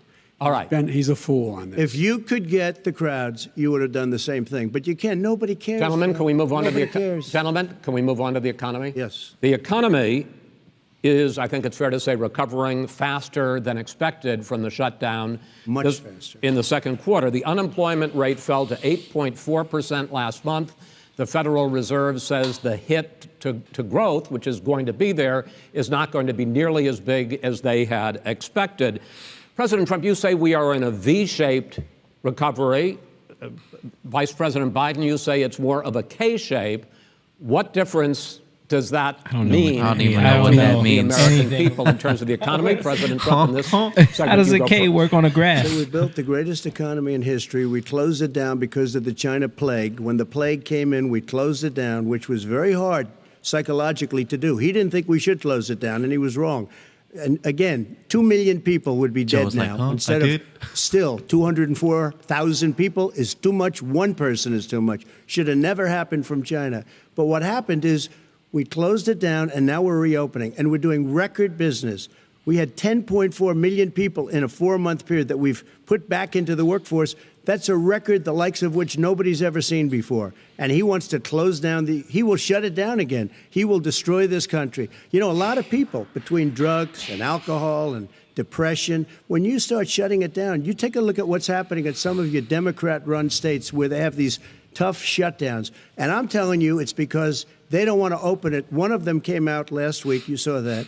Oh, we're going to open up on November 9th. Why November 9th? Because it's after the election. They think they're hurting us by keeping them closed. They're hurting people. People know what to do. They can social distance. They can wash their hands. They can wear masks. They can do whatever they want. But they got to open these states up. When you look at North Carolina, when you look, and these governors are under siege, Pennsylvania, Michigan, and a couple of others, you got to open these states up. It's not fair. You're talking about almost, it's like being in prison. And you look at what's going on with divorce, look at what's going on with alcoholism and drugs. It's a very, very sad thing. Suicide. And he'll close down the whole country. This guy will close down the whole country and destroy our country. Our country is coming back incredibly well, setting records as it does it. We don't need somebody to come in and say, let's shut it down. All right. Your 2 minutes, sir. We're now moved to you. As I said, posing the question, the president says it's a V-shaped recovery. You say it's a K-shaped recovery. What's the difference? The difference is millionaires and billionaires like him in the middle of the COVID crisis have done very well. Billionaires have made another $300 billion because of his profligate tax proposal, and he only focused on the market. But you folks at home, you folks living in Scranton and Claymont and all the small towns and working class towns in America. He's been doing that a lot. How well are you doing? This guy paid a total of $750 in taxes. Sir, wait, no, sir, it's just wrong statement. Yeah, I understand. You've agreed to the 2 minutes, so It's please funny let him because have he's it. saying this, but it's because of a lot of these Democrats that are making people stay home. That's why they can't work. So what does that have to do with him? Right. Nothing. Having fewer jobs in his administration. They want to shut it down, than but when then he blame it became on president. him for being shut down. Right. It's the weirdest And thing. when he became president. First one in American history. Secondly, the people who have lost their jobs are those people who have been on the front lines, those people who have been saving our lives, those people who have been out there dying, people who've been putting themselves in the way to make sure that we could all try to make it. And the idea that he is insisting that we go forward and open when you have almost half the states in America with a significant increase in COVID deaths and COVID cases in the United States of America. Not and he true. wants to open it up more. Yeah. Why Deaths does he are want to down. open it up? Why doesn't he take care of the American? You can't fix the economy until you fix the COVID crisis. And he has no intention of doing anything about making it better for you all It's at like home 99% in terms of your for health each and your age safety. bracket. You don't Schools. know Why the are schools actual open? Because it costs cases. a lot of money to open That's them like the safely. ballots. You know, Right. They were You going don't to know give, his the administration was going to ballots. give the teachers and school students masks. And then they decided, no, couldn't do that because it's not a national emergency. Not a national emergency. They've done nothing to help small businesses. Nothing. They're closing. 1 in 6 is now gone. He ought to get on the job is trying and hard take as hell care of not the to say. needs of the American people so we can open safely. All right. Your time is up, sir. We are going to get to the, I have to respond to that. Well, you both had 2 minutes, sir. Excuse me, he made a statement. So did you. People want their schools, people want their schools open. They don't want to be shut down. They don't want their state shut down. They want their restaurants. I look at New York. It's so sad what's happening in New York. It's almost like a ghost town, and I'm not sure it can ever recover what they've done in New York. People want their places open. They want to get back to their lives. People They'll want be to be careful, safe. but they want their schools open. People want I'm to the be one that safe. brought back football. By the way, I brought back Big Ten football It was me, and I'm very happy to do it. And All right, the people of let's- Ohio are very proud of me. And you know We're how going to I get found back. out? When he took a Gentlemen, phony we're going to ad. get to your economic plans going forward in a moment. But first, Mr. President, as you well know, there's a new report that in 2016, the year you were elected president, and 2017, your first year as president, that you paid $750 a year in federal income tax. That's why they each of dropped those this years. yesterday, by the way, so that it would be Yeah. brought I know up that in you the pay thing. a lot of other taxes, but I'm asking you the specific question. Is it true that you paid $750 in federal income taxes each of those 2 years? I paid millions of dollars in taxes, millions of dollars of income tax. And let me just tell you, there was a story in one of the papers. Show us your tax I paid returns. $38 million one year. I paid $27 million Show us your tax 1 year. returns. I went, you'll see it as soon as it's finished. You'll see it. You know, if you want to go to the Board of Elections. There's a 118-page or so report that says everything I have, every bank I have, I'm totally under-leveraged because the assets are extremely good. And we have a very, I built Sir, a great I'm asking company. you a specific question, which But is... let me tell you- I understand all of that. Release your I tax understand all of return. that. But let me- No, Mr. President. Go ahead. I'm asking you a question. Will you tell us how much you paid in federal income taxes in 2016 and 2017? Millions of dollars. You paid millions of dollars? Millions of dollars. So yes. not 750? Millions of dollars. And you'll get to see it. I- And you'll get to When? see it. But let me just Inshallah? tell you, Chris, let me just tell you something, that it was the tax laws. I don't want to pay tax. Before I came here, I was a private developer. I was a private business people. Like every other private person, unless they're stupid, they go through the laws, and that's what it is. He passed a tax bill that gave us all these privileges for depreciation and for tax credits. We build a building and we get tax credits, like the hotel on Pennsylvania Avenue. You get a massive, which, by the way, was given to me by the Obama administration, if you can believe that. Now, the man got fired right after that happened. But Vice President Biden, you want to respond? Yeah, I do want to respond. Look, the tax code that made him, put him in a position that he pays less tax than a school teacher makes, on the money a school teacher makes, is because of him he says he's smart because he can take advantage of the tax code. And he does take advantage of the tax code. That's why I'm going to eliminate the Trump tax cuts. And I'm going to eliminate those tax cuts and make sure that we invest in the people who, in fact, need the help. People out there need help. But why didn't you do it over the last 25 years? Because you weren't president. Because you weren't president screwing things up. You were a senator. And You're by the way, worst you were a president vice- America has ever had. Hey, Come Joe, on. let me just tell you, Joe. I've done more in 47 months. I've done more than you've done in 47 years, Joe. We've done things that you never even thought of doing, including Gentlemen, fixing the broken military that you gave me, including taking care of your vets. Mr. President, we're talking about the economy. I'd like to ask you about your plans going forward because, Mr. Vice President, your economic plan, if you were to be elected president, Yo, what's up, Emma? focuses a lot on Emma big said, government, hey. big taxes, Rachel's like, big my head spending. hurts. I want to focus first on the My head is taxes. exploding. This is a lot. More than $4 It is. This is a billion lot. over a decade in new taxes on individuals making more than $400,000 a year and on corporations. This is worse than the. President Trump says anybody that watch kind of an Israel increase in fight, taxes the UFC is fight? going I to did. hurt I the watched economy it. as it's just coming out of a recession. Well, just I was take a look expecting at more what, Yeah. from dude. the analysis done by Wall Street firms points out that my economic plan would create 7 million more jobs than his in 4 years, number one. And number two, it would create an additional $1 trillion in economic growth because it would be about buying American. That we're going to make this federal talking government about spend something, $600 billion a year on everything. a plan from that's ships in to that he's written steel out to from his buildings and the like. own intellect. And That under my he proposal, didn't come from we're going to him. make Right. sure that every penny of that But has he to be doesn't have made any backing by from anything a he's company. ever done in Respectfully, his sir, I'm talking about life taxes, in not- service to the by country the way, I'm gonna that backs eliminate that up. a significant number of the tax. I'm going to make the corporate tax 28%. It shouldn't be 21%. You have 91 companies, in the Fortune 500 who don't pay a single penny in tax, making billions of dollars. Why didn't you do it Billions before of when dollars. you were vice president with Obama? Because you, in fact, passed that. That was That's right. your I got tax it. proposal. I got it done. And you know what happened? Yeah, you got it done. Our economy boomed And, like it's never boomed The economy is Mr. busted. President, Let me wait, finish. Mr. President, let me pick up on that. You would continue your free market approach, lower taxes, more deregulation, correct? Not lower taxes for the American people. But let me. Excuse me. But in Obama's, you talk about the economy booming. It turns out that in Obama's final 3 years as president, more jobs were created, 1.5 million more jobs than in the first 3 years of your presidency. They had the slowest recovery since economic recovery since 1929. It was the slowest recovery. Also, they took over something that was down here. All you had to do is turn on the lights and you pick up a lot. But they had the slowest economic recovery since 1929. Let me tell you about the stock market. When the stock market goes up, that means jobs. It also means 401ks. If you got in, if you ever became president with your ideas, you want to terminate my taxes, I'll tell you what, you'll lose half of the companies that have poured in here will leave. And that's the plenty of problem. companies that are And already that's here, what they they'll don't leave get. for They're other just gonna go places. somewhere They will else. leave, and you will have a Right. depression, the likes of which you've never seen. Look, Mr. we Vice inherited the worst recession short of a depression in American history. I was asked to bring it back.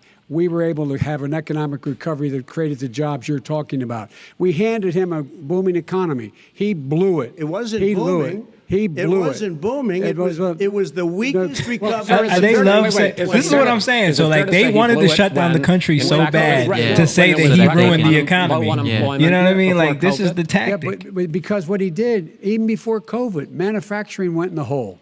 Manufacturing went in the hole. Excuse number me, one. Chris. Wait. Number What? two. Chris. Number three. They said They- it would what are we take. No, talking you were about? number two. No. Chris.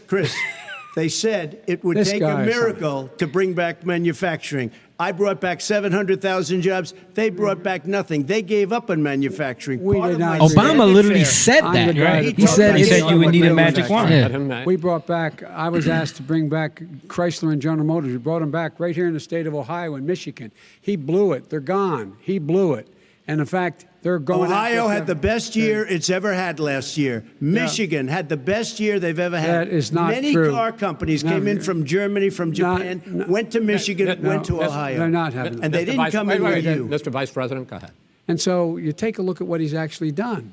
He's done very little. His trade deals are the same way. He talks about these great trade deals. You know, he talks about the art of the deal. China's perfected the art of the steal. We have a higher deficit with China now than we did before. We have the highest trade deficit China with ate Mexico. your lunch, down All right, gentlemen, 18%. in- China ate your lunch, Joe, and but- no wonder okay. your son goes in and he takes out billions of dollars. Takes out billions of dollars to manage. He makes millions of dollars. And also, Simply while we're not at it, true. why is Simply it, not. just out of curiosity, the mayor of Moscow's wife gave your son $3.5 million. is What not did he true. do to deserve it? That What is- did he do with Burisma None to of that- deserve Wait, wait, $183,000? None You've of asked that your is question, true. let him answer. None of that is true. It's Oh, really? been He didn't totally get But no, $3.5 hey, million? Mr. President, It's Mr. totally- President, please. totally You've asked a question. discredited. Totally discredited. And by the way, Well, wait, he didn't get No, no. $3.5 million, Joe? Mr. Vice, He got Mr. $3.5 million. President, it is not true. Oh, really? Mr. Oh. President, But, Mr. it's an open discussion, please. Now, It's a fact. Well, There's- it you is have not a raised an fact. issue. Let the It's been Vice totally President answer. discredited. Did There was a Burisma pay him report. $183,000 a month with no experience in energy? Mr. Look, President, with no My job? son did nothing wrong at Burisma. I think he did. and Mr. the only President, guy that let did him something- answer. He doesn't want to let me answer because he knows I have the truth. His position has been totally, thoroughly discredited. who? And The media? By everybody. Well, by the By the media, media, by our because they refuse to allies, talk by the about it World because they're Bank, embarrassed.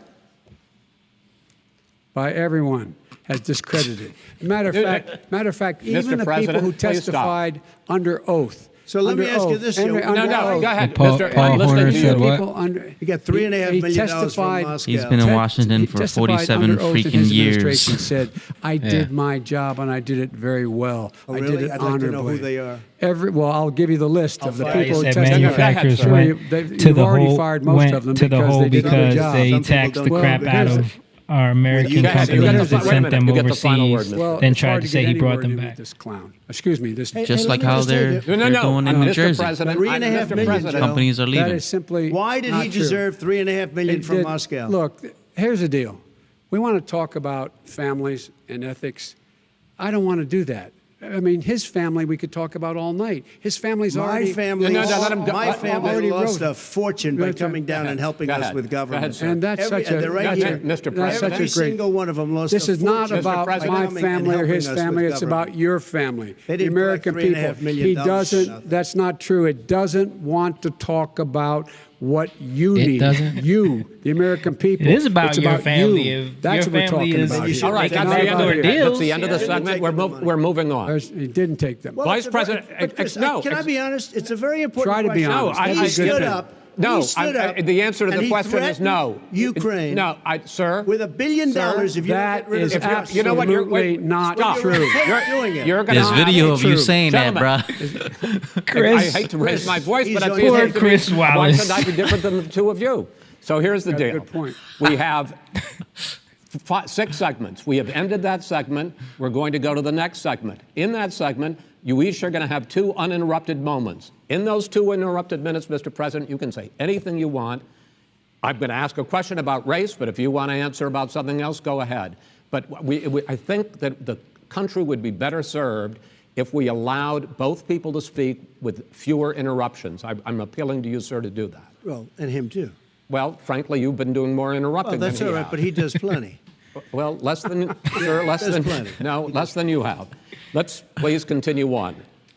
The issue of race. Vice President Biden, you say that President Trump's response to the violence in Charlottesville 3 years ago, when he talked about very fine people on both sides, They was still what on directly that. led you to launch this run for president. Oh, yeah, sure. This is the twisting, man. Trump, you have often said that you believe you have done more for black Americans than any president, with the possible exception of Abraham Lincoln. My question for the two of you is, why should voters trust you rather than your opponent to deal with the race issues facing this country over the next 4 years? Vice President Biden, you go first. It's about equity and equality. It's about decency. It's about the Constitution. And we have never walked away from trying to require equity for everyone, equality for the whole of America. But we've never accomplished it. But we've never walked away from it like he has done. It is true. The reason I got in the race is when those people, close your eyes, remember what those people looked like coming out of the fields carrying torches, their veins bulging, just spewing anti-Semitic bile, and accompanied by the Ku Klux Klan. A young woman got killed. And they asked the president what he thought. He said there were very fine people on both sides. No president has ever said anything like that. It is whose Now, 2 minutes, sir. second point I'd make to you is that when Floyd was killed, when Mr. Floyd was killed, there was a peaceful protest in front of the White House. What did he do? He came out of his bunker, had the military use tear gas on him so he could walk across to a church and hold up a Bible. And then what happened after that? The bishop of that very church said that it was a disgrace. The general who was with him said all he ever wants to do is divide people, not unite people at all. This is a president who has used everything as a dog whistle to try to generate racist hatred, racist division. This is a man who, in fact, you talk about helping African Americans. 1 in 1,000 African Americans has been killed because of the coronavirus. And if he doesn't do something quickly, by the end of the year, 1 in 500 will have been killed. 1 in 500 African Americans. This man is a savior of African Americans. This man cares at all. This man's done virtually nothing. He's just saying what he did wrong. He never talks about what he's going to do. You have for to the look black at what he and did. black people are And what watching he this did like has been you have disastrous never for the presented African-American anything community. about what you're going to do. President Trump, you have 2 minutes. Why should Americans trust you over your opponent? Oh, to that deal was with the race? question. Did a crime bill, 1994, That he didn't answer. where you call them super predators, African Americans, the super predators, and they've never forgotten it. They've never didn't say forgotten that. it, Joe. No, sir, Wow. it's his 2 minutes. So you did that, and they call you a super predator, and I'm letting people out of jail now that you have treated the African American population community, you have treated the black community about as bad as anybody in this country. You did the 1990, and that's why, if you look at the polls, I'm doing better than any Republican has done in a long time, because they saw what you did. You call them super predators, and you've called them worse than that. because you look back at your testimony over the years, you've called them a lot worse than that. As far as the church is concerned and as far as the generals are concerned, we just got the support of 250 military leaders and generals, total support. Law enforcement, almost every law enforcement group in the United States. I have Florida, I have Texas, I have Ohio, I have Portland. The sheriff just came out today and he said, I support President Trump. I don't think you have any law enforcement. You can't even say the word law enforcement, because if you say those words, you're going to lose all of your radical left supporters. And why aren't you saying those words, Joe? Why don't you say the words law enforcement? Because you know what? If they called us in Portland, we would put out that fire in a half an hour, but they won't do it because they're run by radical left Democrats. If you look at Chicago, if you look at any place you want to look, Seattle, they heard we were coming in the following day, and they put up their hands, and we got back Seattle. Minneapolis, we got it back, Joe, because we believe in law and order, but you don't. The top 10 cities and just about the top 40 cities are run by Democrats and in many cases radical left. And they've got you wrapped around their finger, Joe, to a point where you don't want to say anything about law and order. And I'll tell you what, the people of this country want and demand law and order, and you're afraid to even say it. All right. I want to return to the question of race. Vice President Biden, after the grand jury in the Breonna Taylor case decided not to charge any of the police with homicide, you said it raises the question, quote, whether justice could be equally applied in America. Joe did say you're not black. There is a separate, Vote for me, you ain't unequal black. system of justice for don't vote for blacks me. in this country? Yes, there is. There's systemic injustice in this country, in education and work and in law enforcement and the way in which it's enforced. But look, the vast majority of police officers are good, decent, honorable men and women. They risk their lives every day to take care of us. But there are some bad apples. And when they occur, when they find them, they have to be sorted out. They have to be held accountable. They have to be held accountable. And what I'm going to do as President of the United States is call together an entire group of people at the White House, well, everything from the civil rights groups to the police officers, to the police chiefs, and we're going to work this out. We're going to work this out so we change the way in which we have more transparency in when these things happen. These cops aren't happy to see what happened to George Floyd. These cops aren't happy to see what happened to Breonna Taylor. Most don't like it. But we have to have a system where people are held accountable. And by the way, violence in response is never appropriate. Never appropriate. Peaceful protest is. Violence is never appropriate. All right. What is peaceful protest? When they run through the middle of a town and burn down your stores and kill people all over the place, and you say peaceful protest? No, it's not, but you say it is. President Trump, I'd like to continue with the issue of race. I promise we're going to get Until to the the issue polls. of law and order in a moment. Until the Once the polls polls This change. month, then- your administration directed federal agencies to end racial sensitivity training that addresses white privilege or critical race theory. Why did you decide to do that, to end racial sensitivity training? And do you believe that there is systemic racism in this country, sir? I ended it because it's racist. I ended it because a lot of people were complaining that they were asked to do things that were absolutely insane, that it was a radical revolution that was taking place in our military, in our schools, all over the place, and you know it, and so does everybody what else. Is radical, and he would know. What is it was radical totally about racist. racial sensitivity training, sir? If you were a certain person, you had no status in life. It was sort of a reversal. And if you look at the people, we were paying people hundreds of thousands of dollars to teach very bad ideas and, frankly, very sick ideas.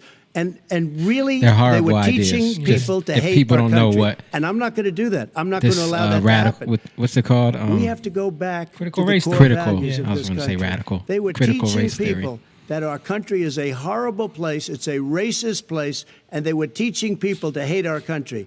And I'm not going to allow that to happen. Again, that's what we were talking about earlier Nobody's doing that. with He's how racist. people view Here's the things, deal. I you know a know, lot more from about this. a hurt standpoint that causes them to Fact act is in that way. there And is it skews racial and blinds you. insensitivity. People have to be made aware of what other people feel like, what insults them, what is demeaning to them. It's important to people know they don't want to. Many people don't want to hurt other people's feelings, but it makes a big difference. It makes a gigantic difference in the way a child is able to grow up and have a sense of self-esteem. It's a little bit like how this guy and his friends look down on so many people. They look down their nose on people like Irish Catholics like me and grew up in Scranton. They look down on people who don't have money. They look down on people who are of a different faith. They look down on people who are a different color. In fact, we're all Americans. The only way we're going to bring this country together is bring everybody together. There's nothing we cannot do if we do it together. We can take this on and we can defeat racism in America. President Trump, sir. During the Obama-Biden administration, there was tremendous division. There was hatred. You look at Ferguson. You go to many places. Look at Oakland. Look what happened in Oakland. Look what happened in Baltimore. Look what happened. Frankly, it was more violent than what I'm even seeing now. Oh, my but Lord. the reason is that the Democrats that run these cities don't want to talk like you about law and order. Violent and you crime, still haven't mentioned. violent Are you in crime. favor of law and order? I'm in favor of law. You following Are you it in and a little favor bit of law and order? Go yes, ahead, I'm say in it. favor. You Everybody's asked a in favor question, of let him finish. Law and order. Law and order. Let him answer. Law and order with justice, where people get treated fairly.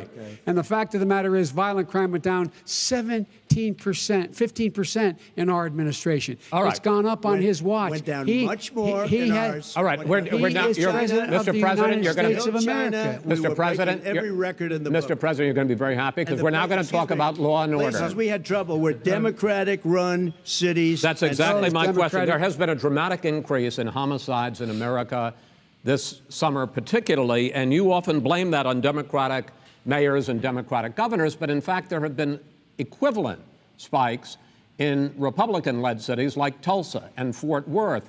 So the question is this really a party issue? I think it's a party issue. You can bring in a couple of examples, but if you look at Chicago, what's going on in Chicago, where 53 people were shot and 8 died, shot. If you look at New York, where it's going up like nobody's ever seen anything, the numbers are going up 100, 150, 200%. Crime. It is cities. crazy what's going on.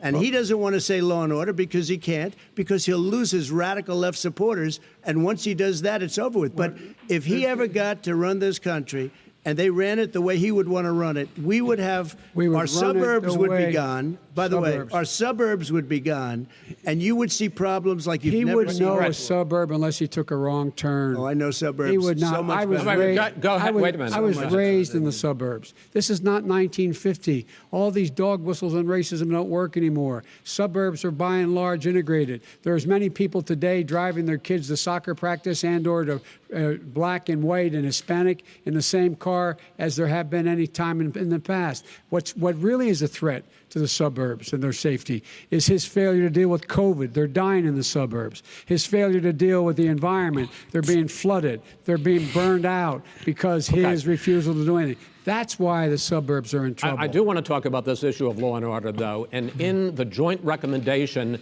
that came from the Biden-Bernie Sanders task force, you talked about, quote, reimagining policing. First of all, what does reimagining policing mean, and do you support? It means. Let me, if I might finish the question. What does reimagining policing mean, and do you support Melanie the Black said Lives Tulsa Matter is always on first 48. call Tulsa? for community control? Because of they've policing? always been, What I pretty support bad is with the murders. police having the opportunity to deal with the problems they face. And I'm totally opposed to defunding the police officers. As a matter of fact, local police, the only one defunding it, his budget calls for a $400 million cut in local law enforcement assistance. They need more assistance. They need, when they show up for a 9/11 call, to have someone with them as a psychologist or psychiatrist to keep them from having to use force and be able to talk people down. We have to have community policing like we had before. where the officers get Psychologist to is know going the to talk people in down the from communities. shooting them? That's when crime went down. It didn't go up, it went down. And so we have to be engaged. That's not what in they're prevention. talking about, Chris. That's well, not what that- they're talking about. that's He's talking about exactly- defunding the police. That is not true. He doesn't have any law support. Look, He has no law enforcement that's not support. true. Almost That's nothing. look. Oh, really? Who do you have? Name one group that supports you. Name one group that came out and supported you. Go Look, ahead. look. Think. We have time. We don't have time to do No, anything. think so about listen, it. look, Name one folks, law enforcement group that came out and I supported think, gentlemen, you, I think Joe. I'm going to take back the There moderator's aren't. I don't role, think there are any. and I want to get to another subject, which is the issue of protests in many cities He ain't letting it go. that have turned violent. In Portland, Oregon, especially, we had more than 100 straight days of protests, which I think you would agree. You talk about peaceful protests. Many of those Imagine he turned said, into "Can you riots." name one? Mr. Vice President, Vice President? you say that people who commit crimes should be held accountable. The question I have, though, is as the Democratic nominee, and earlier tonight you said that you are the Democratic Party right now, have you ever called the Democratic mayor of Portland or the Democratic governor of Oregon and said, hey, you got to stop this, bring in the National Guard, do whatever it takes, but you'd stop the days and months of violence in Portland? I don't hold public office now. I am a former vice president. I've made it clear. You can't You talk to are the people. Democratic public Party. statements that the violence should be prosecuted. It should be prosecuted, and anyone who commits it But should you've be never prosecuted. called for the people, He's never the said leader. that. Excuse me, sir. You had never called for the leaders in Portland and in Oregon to call Because bring in they- the National Guard and knock Well, off 100 days of riots. They can, in fact, take care of it if he just stay out of the way. Look here. Oh, really? Here, Oh, really? here's the But thing. I sent in the wait, I U.S. asked him a Marshals to question. get the killer No, of the that- young man in the middle of the All right, street. Trump, They let them- shot him. let him talk. And for 3 Mr. days, President Trump, Portland President wouldn't do Trump, anything. I please had to send interrupt in and- the U.S. Marshals. President They took Trump, care of business. Go ahead, sir. And by the way, you know, his own former spokesperson said, you know, riots and chaos and violence help his cause. That's what this is all about. I don't know who said that. I do. Who? I think Kellyanne Conway. I don't think she said that. She said that. And so here's the All right. Well, here's the point. Kellyanne The Conway point is said that that's what he is, keeps trying to rile everything up. He doesn't want to calm things down. Instead of going in and talking to people and saying, let's get everybody together, figure out how to deal with this. What's he do? He just pours gasoline in the fire constantly, And- every single solitary Okay, time. and to end this, button up this segment, I'm going to give you a minute to answer, sir. You have repeatedly Well, wait, criticized. I have to answer his No, statement. you have His repeatedly. statement. Wait, you have just one No, second. you've been talking He back made and a forth. statement. I'm asking you. I would no, love to you know, end it. sir. I would love to end it, and You we know, if would you want to very- switch seats, We would very quickly. We could do that, but I'd I'm send no, in the National Guard. It would be over. There'd be no problem. Okay, But they good. don't want to accept the National Guard. You have repeatedly criticized the vice president for not specifically calling out Antifa and other left-wing That's right. extremist groups. But are you willing tonight to condemn white supremacists and militia groups and to say that they need to stand down and not add to the violence in a number of these cities, as we saw in Kenosha and as we've seen in Portland? Sure, are you I'm willing prepared to do specifically that, but do it? Well, I go would ahead, say sir. I would say almost everything I see is from the left wing, not from the right wing. what are you- If what are you saying? I'm willing to do anything. I want to see Well, peace. then do it, sir. Say it. Do it. Say it. Do you want to call him? What do you want to call him? Give me a name. Give me a White name. Go ahead. supremacists Who and would right you like me to supremacists. condemn? White Proud Boys. supremacists and right-wing Proud militia. Boys, stand back and stand by. But I'll tell you what. Somebody's got to do something about Antifa and the left, because this is not a right-wing problem. His This own is a left-wing. FBI director This said is a the threat left-wing of Go ahead, problem. white Go ahead, sir. supremacists. Antifa's an idea, not an organization. Oh, you got it. not Are we militia. serious That's here? what it is Right. tonight. Wow. Everything that's happening has to do with FBI Antifa. director Gentlemen, said. Well, we're then gonna- you know what? No, He's no, on. we're done, sir. We're moving on to the next. Everybody We're moving. gives you Bat advice hits in you your over the head, that's administration. not an idea. Everybody in Antifa your is bad. administration tells you the truth has a bad idea. Can I tell you what? You have no ideas that are. Antifa is a dangerous All right, radical gentlemen, group. we're now moving on to the Trump And and you ought to be Biden careful with records. them. They'll overthrow you. When in a 2 president, seconds. I'm going to ask a question. When the president He's seeks a pretty bad second at term, moderating because Yeah. he's not really generally letting on things his record. But happen. Vice President Biden, you like to quote one of your dad's sayings, which is, "Don't compare me." He's leading to the these Almighty, questions into- compare me to the alternative, And then not in letting this them case, go sir, forward You in it. are the alternative. Looking at both of your records, I'm going to ask each of you, why should voters elect you president over your opponent? In this segment, President Trump, you go first. 2 minutes. Because there has never been an administration or president who has done more than I've done in a period of 3.5 years. And that's despite the impeachment hoax. And you saw what happened today with Hillary Clinton, where it was a whole big con job.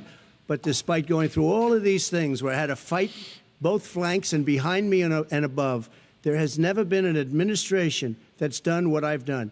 The greatest, before COVID came in, the greatest economy in history, lowest unemployment numbers. Everything was good. Everything was going. And by the way, there was unity going to happen. People were calling me for the first time in years. They were calling, and they were saying, it's time maybe, and then what happened? We got hit, but now we're building it back up again. A rebuilding of the military, including Space Force and all of the other things. A fixing of the VA, which was a mess under him. 308,000 people died because they didn't have proper health care. It was a mess. And we now got a 91% approval rating at the VA. Our vets, we take care of our was it a vets. mess? But we've rebuilt our military. Was the the job VA a that mess? we've done, and I'll Has tell it you gotten something, better this is under maybe Trump? the most important. By the end of the first term, Okay, I'll he have said yes, it has for approximately those who- 300 federal judges and Court of Appeals judges, 300, and hopefully 3 great Supreme Court justices. That is a record, the likes of which very few people, and you know one of the reasons I'll have so many judges? Because President Obama and him left me 128 judges to fill. When you leave office, you don't leave any judges. That's like you just don't do that. They left 128 openings, and if I were a member of his party, because they have a little different philosophy, About I'd say 15 if minutes you left us 128 openings, you can't be a good president, you can't be a good vice president. But I want to thank you because it gives us almost, it'll probably be above that number by the end of this term. 300 judges. It's a record. Looking at both your records, why should voters elect you president as opposed to President Trump? this You have 2 president- minutes uninterrupted. Under this president, we become weaker, sicker, poorer, more divided, and more violent. When I was vice president, we inherited a recession. I was asked to fix it. I did. We left him a booming economy, and he caused the recession. With regard to being weaker, the fact is that I've gone head-to-head with Putin and made it clear to him we're not going to take any of his stuff.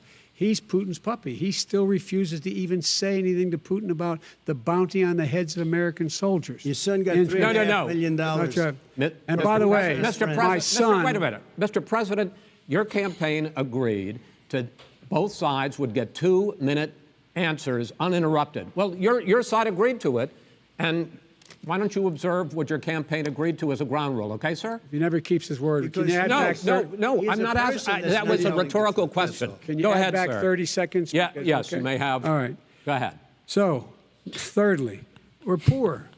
The billionaires have gotten much more wealthy by a tune of over $300 to $400 billion more just since COVID. You in the home, you got less. You're in more trouble than you were before. In terms of being more violent, when we were in office, there were 15% less violence in America than there is today. He's president of the United States. It's on his watch.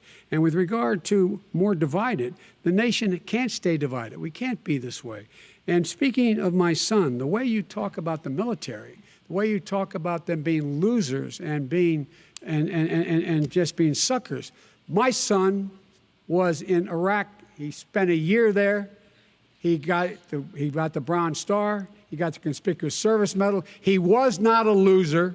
He was a patriot. And the people left This is behind so- there so were virtue heroes. Yeah, And I signaling. resent that was those that was guys. rehearsed. I'm talking about my son, Beau Biden. You're talking about I don't know Bo. I know Hunter. Yeah, you Hunter know got Bo. thrown. Hunter got thrown out of the military. He was thrown out, dishonorably discharged. That's not true. He For wasn't dishonorably cocaine discharged. use, and he didn't have a job until you became vice president. And once you None of became that vice is president, true. he made a fortune in Ukraine, in China, in Moscow, That is simply and various not other places.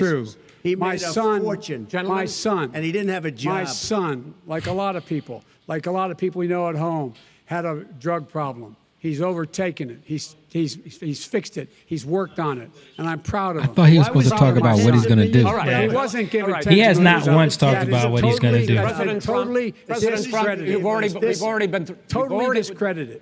We've already been through this. I think the American people would rather hear about more substantial So do I. subjects. Well, you know, as the moderator, sir, I'm going to make a I know, but when judgment call somebody here. gets $3.5 million Okay, great. from the Let's talk mayor about- of Moscow, let's talk That is about- not I think true. it's a terrible That thing. report is totally Why did he get discredited. it? I Mitt think, Romney on that committee said it wasn't worth taxpayers' money, that report. It was written for political reasons. you know, I'd like to talk about climate change. So would I. Okay. Migdalia Forest Lopez fires in the says, West are raging now. They my have burned fiance is millions of ex-military, acres. and he They says VA have has gotten displaced better under hundreds Trump. of thousands of people. And Kathleen When says, state "Hi officials guys, there glad to blame see the you are fires on watching climate tonight. change, Glad to the watch president with said, you." I don't think the Hey. science knows. Over your 4 years, you have pulled the U.S. out of the Paris Climate Accord. You have rolled back a number of Obama environmental records. What do you believe about the science of climate change, and what will you do in the next 4 years to confront it? I want crystal clean water and air. I want beautiful, clean air. We have now the lowest carbon. If you look at our numbers right now, we are doing phenomenally. But I haven't destroyed our businesses. Our businesses aren't put out of commission. If you look at the Paris Accord, it was a disaster from our standpoint. And people are actually very happy about what's going on because our businesses are doing well. As far as the fires are concerned, you need forest management in addition to everything else. The forest floors are loaded up with trees, dead trees that are years old, and they're like tinder, and leaves and everything else. You drop a cigarette in there, the whole forest burns down. You've got to have forest management. What do you You've got to have believe? cuts. What do you believe about the science of climate change, sir? I believe that we have to do everything we can to have immaculate air, immaculate water, and do whatever else we can that's good. You know, we're planting 1 billion trees, the Billion Tree Project, and it's very You exciting. believe for a lot that, of that people. human I don't believe in climate pollution, change. gas, greenhouse gas emissions contributes to the global warming of I this think planet? a lot of things do, but I think to an extent, yes. I think to an extent, yes. But I also think we have to do better management of our forests. Every year, I get the call, California's burning. California's burning. If that was cleaned, if you had forest management, good forest management, you wouldn't be getting those calls. You know, in Europe, they have forest cities. They're called forest cities. They maintain their forests. They manage their forests. I was with the head of a major country. It's a forest city. He said, sir, we have trees that are far more, they ignite much easier than California. There shouldn't be that problem. I spoke with the governor about it. I'm getting along very well with the governor.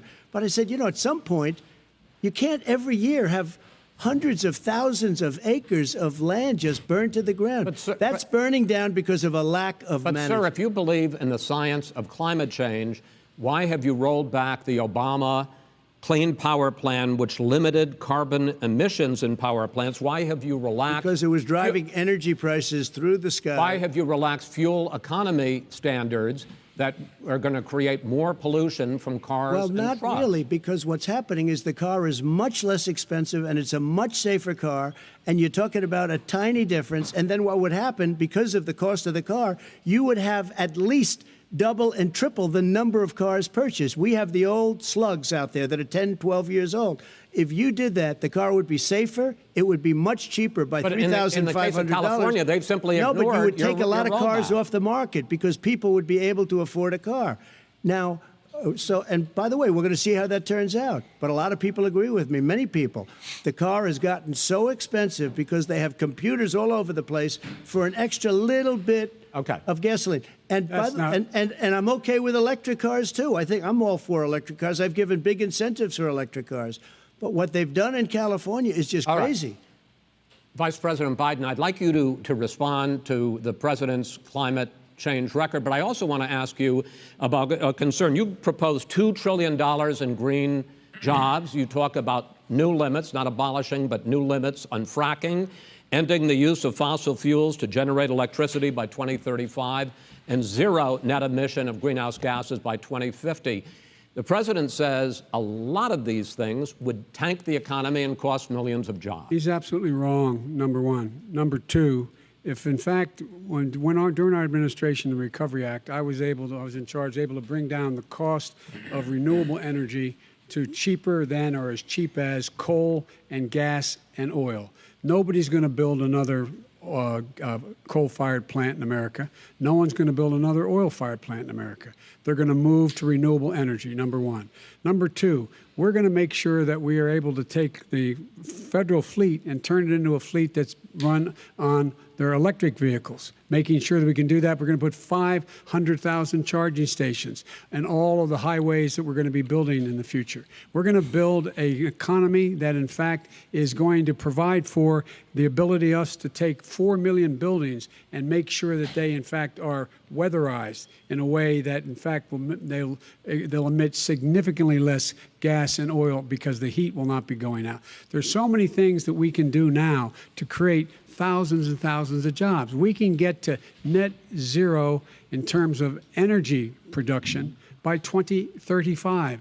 Not only not costing people jobs, creating millions of good paying jobs, not $15 an hour, but prevailing wage, by having a new infrastructure that, in fact, is green. And the first thing I will do, I will rejoin the Paris Accord.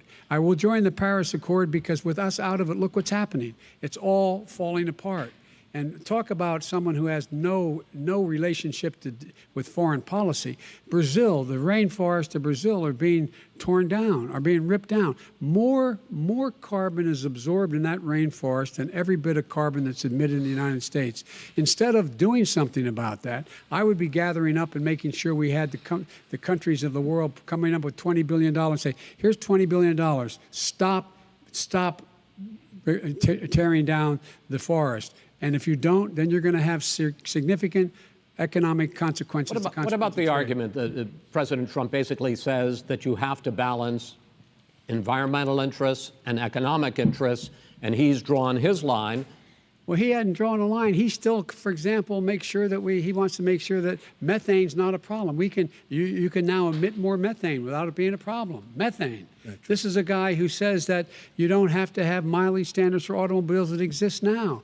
This is a guy who says that, well, the fact that it's all true. And here's the deal. He's talking about the Green New Deal, and it's not $2 billion or $20 billion, as you said. It's $100 trillion. I'm talking about where they want to rip down buildings and rebuild the building. No, it's the dumbest, most ridiculous. Where airplanes are out of business, where two-car systems are out, where they want to take out the cows too. That's not true either, right? This is a $100 trillion. Look, that's more money than our country could make in 100 years if we're not going the case. All right, let me destroy our because country. I actually wait a minute, sir. I actually have studied your plan, and it includes upgrading 4 million buildings, weatherizing 2 million homes over 4 years, building 1.5 million energy-efficient homes. So the question becomes: the president is saying, I think some people who support the president would say that sounds like it's going to cost a lot of money and hurt the economy. What it's going to do is going to create thousands and millions of jobs, good-paying jobs. But let him finish, sir. He doesn't know how to do that. $100 billion. The fact is, it's going to create millions of good-paying jobs, and these tax incentives for people to weatherize, which he wants to get rid of. It's going to make the economy much safer. Look how much we're paying now to deal with the hurricanes. By the way, he has an answer for hurricanes. He said maybe we should drop a nuclear weapon on them. They may. I never said that. That's at all. he did say. You made it up. And here's the deal. You make up a we are going to be in a position where I'm on we Twitter can right now. create Time magazine or Times good Twitter jobs page. by making Watch sure the this. Donald Trump was environment asked is to clean condemn and we all white are in better supremacists shape. at tonight's We spend debate. He billions didn't. of dollars, billions of dollars on floods, hurricanes, rising seas. That's going to be the We're in storyline. real trouble. Look what's happening just in the Midwest with these storms that come through and wipe out entire sections and counties in Iowa. They didn't happen before. They're because of global warming. We make up 15% of the world's problem. But the rest of the world, we've got to get them to come along. That's why we have to get back into the Paris Accord. All right, gentlemen. Wait a minute, Chris. So why didn't he do it for 47 years? You were vice president. Why didn't you get the world? China sends up real dirt into the air. Russia does. India does. They all do. We're supposed to be good. And by the way, he made a couple of statements. The Green New Deal is $100 trillion. That is not not $20 my billion. plan. That's the Green New you want to Deal rebuild every is building. not my plan. You want to rebuild every. If he knew anything about, if he knew anything He made a about, statement about the military. He said I said something about the military. He and his friends made it up, and then they went with it. I never said it. Okay. That is what not he true. did Sir, is he you're done in said this segment. he called the military Mr. Vice President, stupid bastards. I and he did said not it on say tape. that. He said Mr. Someone stupid tweeted about that. bastards. Someone Yeah, tweeted I saw that saying video. I would never that say that. Biden Play trying to use a fake ahead. story when Mr. he's Vice on President, tape calling. answered Yeah. his You need to military clap for that, stupid. you stupid Final bastards. question That's Yeah, what he is, I said. can't remember Yeah. which of all his rantings. was. I'm having a little trouble. much. I'm having a little trouble myself. I was like, damn, you said that right and today. about the economy and about this question of what it's going to cost. The economy. I mean, the Green New Deal and the idea of what thing your is environmental Green New changes Deal- will do. The Green New Deal will pay for itself as we move forward. We're not going to build plants that, in fact, are great polluting plants. So do you We're going to support build the Green New Deal? Pardon me? You support No, I don't support the Green Oh, New He Deal. just said the Green New well, Deal, that's though. a big statement. I That support means you the just bottom. lost the radical left. I That's sup- done. He just said the Green New support Deal the will Biden plan will pay for that I itself. put Yeah. forward. Okay. The Biden plan, which is Uh-oh, different he than slipped. what he calls the radical Green New Deal. All right, gentlemen, final segment, election integrity. As we meet tonight, millions of Americans are receiving mail-in ballots this or going to vote early. This is draining. How Yeah, confident it is. should we It be is. that this will be a fair election? And what are you prepared to do over the next 5+ weeks? Because it'll not only be to Election Day, but also counting some ballots, mail-in ballots after Election Day. What are you prepared to do to reassure the American people that the next president will be the legitimate winner of this election? In this final segment, Mr. Vice President, you go first. Prepared to let people vote. They should go to iwillvote.com. Decide how they're going to vote, when they're going to vote, and what means by which they're going to vote. His own Homeland Security Director, and as well as the FBI Director, says there is no evidence at all that mail-in ballots are a source of being manipulated and cheating. They said that. The fact is that there are going to be millions of people There's because FBI of COVID that are going to investigations. be Right. voting by mail-in ballots, like he does, by the way. He sits behind the Resolute ballots desk and sends found his in ballots to ditches. Florida. Number one. Number two, we're going to make sure that those people who want to vote in person are able to vote because enough poll watchers are there to make sure they can socially distance. The polls are open on time, and the polls stay open until the votes are counted. And this is all about trying to dissuade people from voting because he's trying to scare people into thinking that it's not going to be legitimate. How's Show he trying up and vote. Rach is done. You will determine the outcome of here this you election. go again. Vote, vote, vote.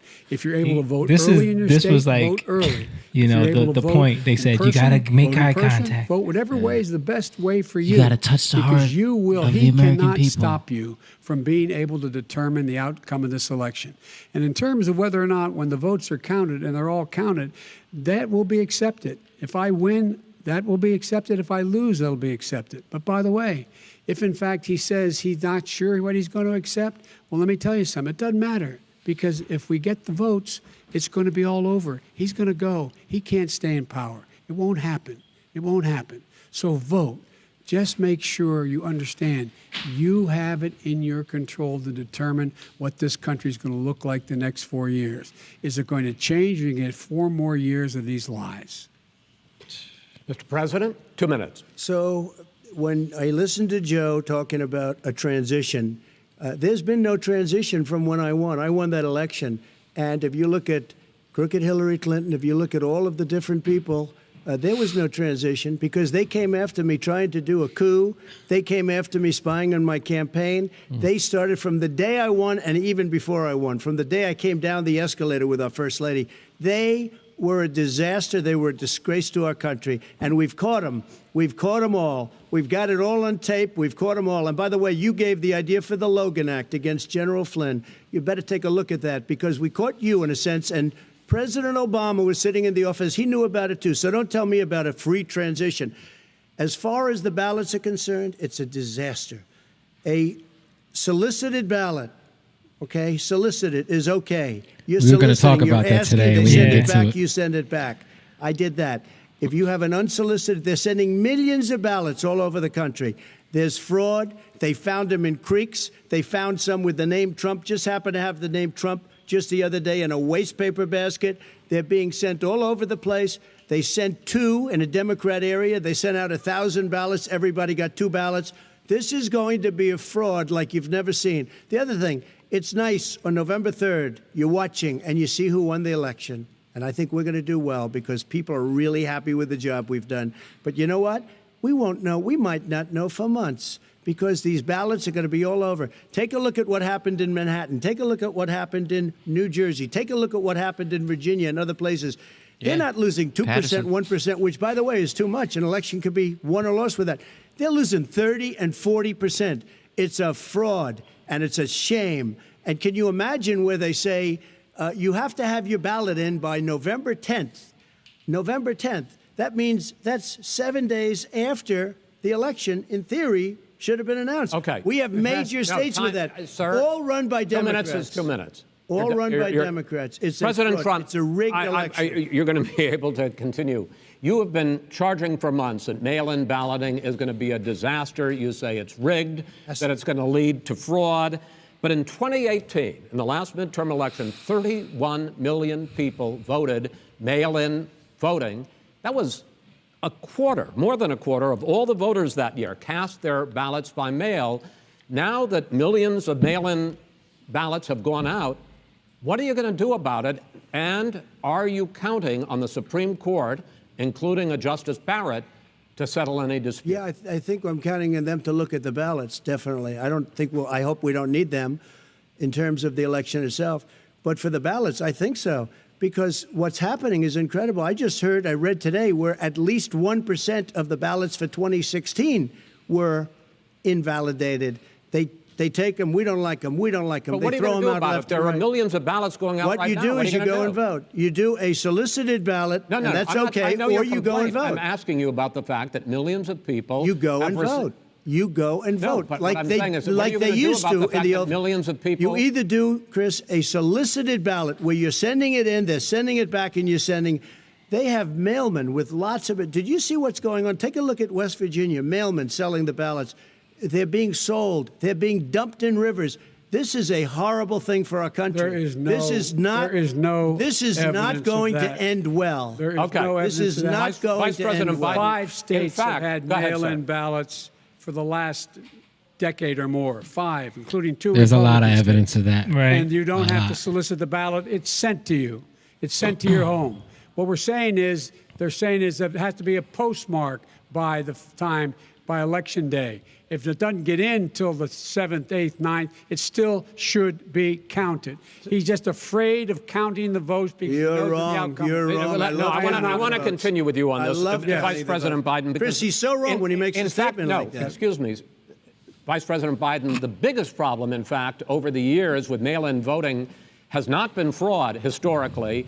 It has been that sizable numbers, sometimes hundreds of thousands of ballots are thrown out because they have not been properly filled out, or there is some other irregularity, or they missed the deadline. So the question I have is, are you concerned that the Supreme Court, with a Justice Barrett, will settle any dispute? I'm concerned that any court would settle this because here's the deal. And that's why they're when you afraid file, Right. of you get a her coming ballot in now. and you fill it out. You're supposed to have an affidavit. If you didn't know, you have someone say that if it goes this to the is Supreme me. Court, it You might should go be in his able favor. to, if in fact you can verify that's you when before the ballot is thrown out. That's sufficient to be able to count the ballot because someone made a mistake and not dotting the correct I. Who they voted for, testify, say who they voted for, say it's you. That is totally legitimate. All right. Excuse me, Chris, when you have 80 million ballots Gentlemen, I have a final sent in question. and swamping the system, you know it can't be done. You know it can't. And already All there's right. been So now, fraud. Mail service Final- delivers wait a minute, gentlemen. In the 185 final million question pieces of mail a is, day. in 80 8 ballots. states, we can keep talking. It's in a- 8 it's a states, disgrace. election workers are prohibited, currently by law, 8 states, from even beginning to process ballots, even take them out of the envelopes and Yes. flatten them until Election Day. That means that it's likely, because there's going to be a huge increase in mail-in balloting, that we are not going to know on election night who the winner is, that it could be days, it could be weeks. Could be months. Until we find out who the new president is. So first for you, sir, finally for the vice president, I hope neither of you will interrupt the other. Will you urge your supporters to stay calm during this extended period, not to engage in any civil unrest? They're And already will you setting it pledge up. tonight I'm telling that you, will they're not already declare setting it up victory to drag this thing until out. the election has been independently certified? President Trump, you I'm go first. urging my supporters to go into the polls and watch very carefully, because that's what has to happen. I am urging them to do it. As you know, today there was a big problem. In Philadelphia, they went in to watch. They're called poll watchers, a very safe, very nice thing. They were thrown out. They weren't allowed to watch. You know why? Because bad things happen in Philadelphia, bad things. And I am urging my people. I hope it's going to be a fair election. If it's a fair You're urging election, them what? I am 100% on board. But if I see tens of thousands of ballots being manipulated, I can't go along with that. And I'll tell what- you what what, does that from mean, a not go common along? sense, Does that mean you're I'll tell gonna you tell what your it means. people to take to It the means you street? have a fraudulent election. You're And what are sending you out gonna do? 80 And million what would you ballots. do about that? They're not equipped to. These people aren't equipped to handle it. Number one. Number two, Okay. they cheat. They cheat. Hey, they found ballots in a waste paper basket 3 days ago, and they all had the name All right. military ballots. They were military. They all had the name Trump on them. Vice President You think Biden, that's good? Vice President Biden, final question for you. Will you urge your supporters to stay calm while the vote is counted? Paul said and will mail-in you ballots pledge are a not to disaster. declare Vote in victory person, until the people. election is Yeah, independently vote in certified? person, definitely. Yes. It's all a Here's setup. The deal. They count the ballots, as you pointed out. Some of these ballots in some states can't even be opened until Election Day. And if there's thousands of ballots, it's going to take time to do it. And by the way, our military, they've been voting by ballots since the end of the Civil War, in effect. And that's what's going to happen. Why? But was they're it not- conflating why is it absentee for ballots them with Yeah. with this somehow this not fraudulent? unsolicited It's the mail-in same ballot. process. There's a difference. This is It's how honest. Ilhan No one has Omar is established collecting all at these all ballots in that there Minnesota, is Correct. paying people. fraud related to mail-in ballots.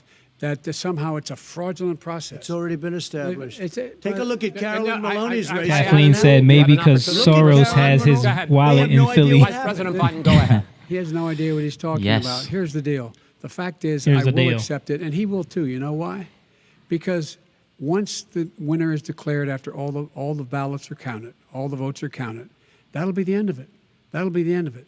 And if it's me, in fact, fine. If it's not me, I'll support the outcome, and I'll be a president not just for the Democrats. I'll be a president for Democrats and Republicans. And this guy, I want to if in see fact, an honest Okay. ballot count. Gentlemen, you say that's the end of Chris, it? This is the I end wanna of this see an debate? honest ballot count. We're And I going to think leave he it does there. too. To be he continued does. as in more debates as we go on. President Trump, Vice President Biden, it's been an interesting hour and a half. I want to thank you both for participating in the first of 3 debates that you have agreed to engage in. We want to thank Case Western Reserve University and the Cleveland Clinic for hosting this event. The next debate, sponsored by the Commission on Presidential Debates, will be 1 week from tomorrow, October 7th, at the University of Utah in Salt Lake City. The 2 vice presidential nominees, Vice President Mike Pence and Senator Kamala Harris, will debate at 9 p.m. Eastern that night. We hope you watch. Until then, thank you and good night. All right. He was terrible. Yo. That was pretty bad. Okay. Man, that was rough. Yeah. Brain bomb emoji. Is that what it's called? All right, you can take it down now. I think the biggest thing at the end of this was the mail-in ballots, and if you see how Biden was wording that, because, and we didn't get to get into a lot of the videos that we wanted to, but there's Right. Project Veritas. If you guys don't know about that, check them out.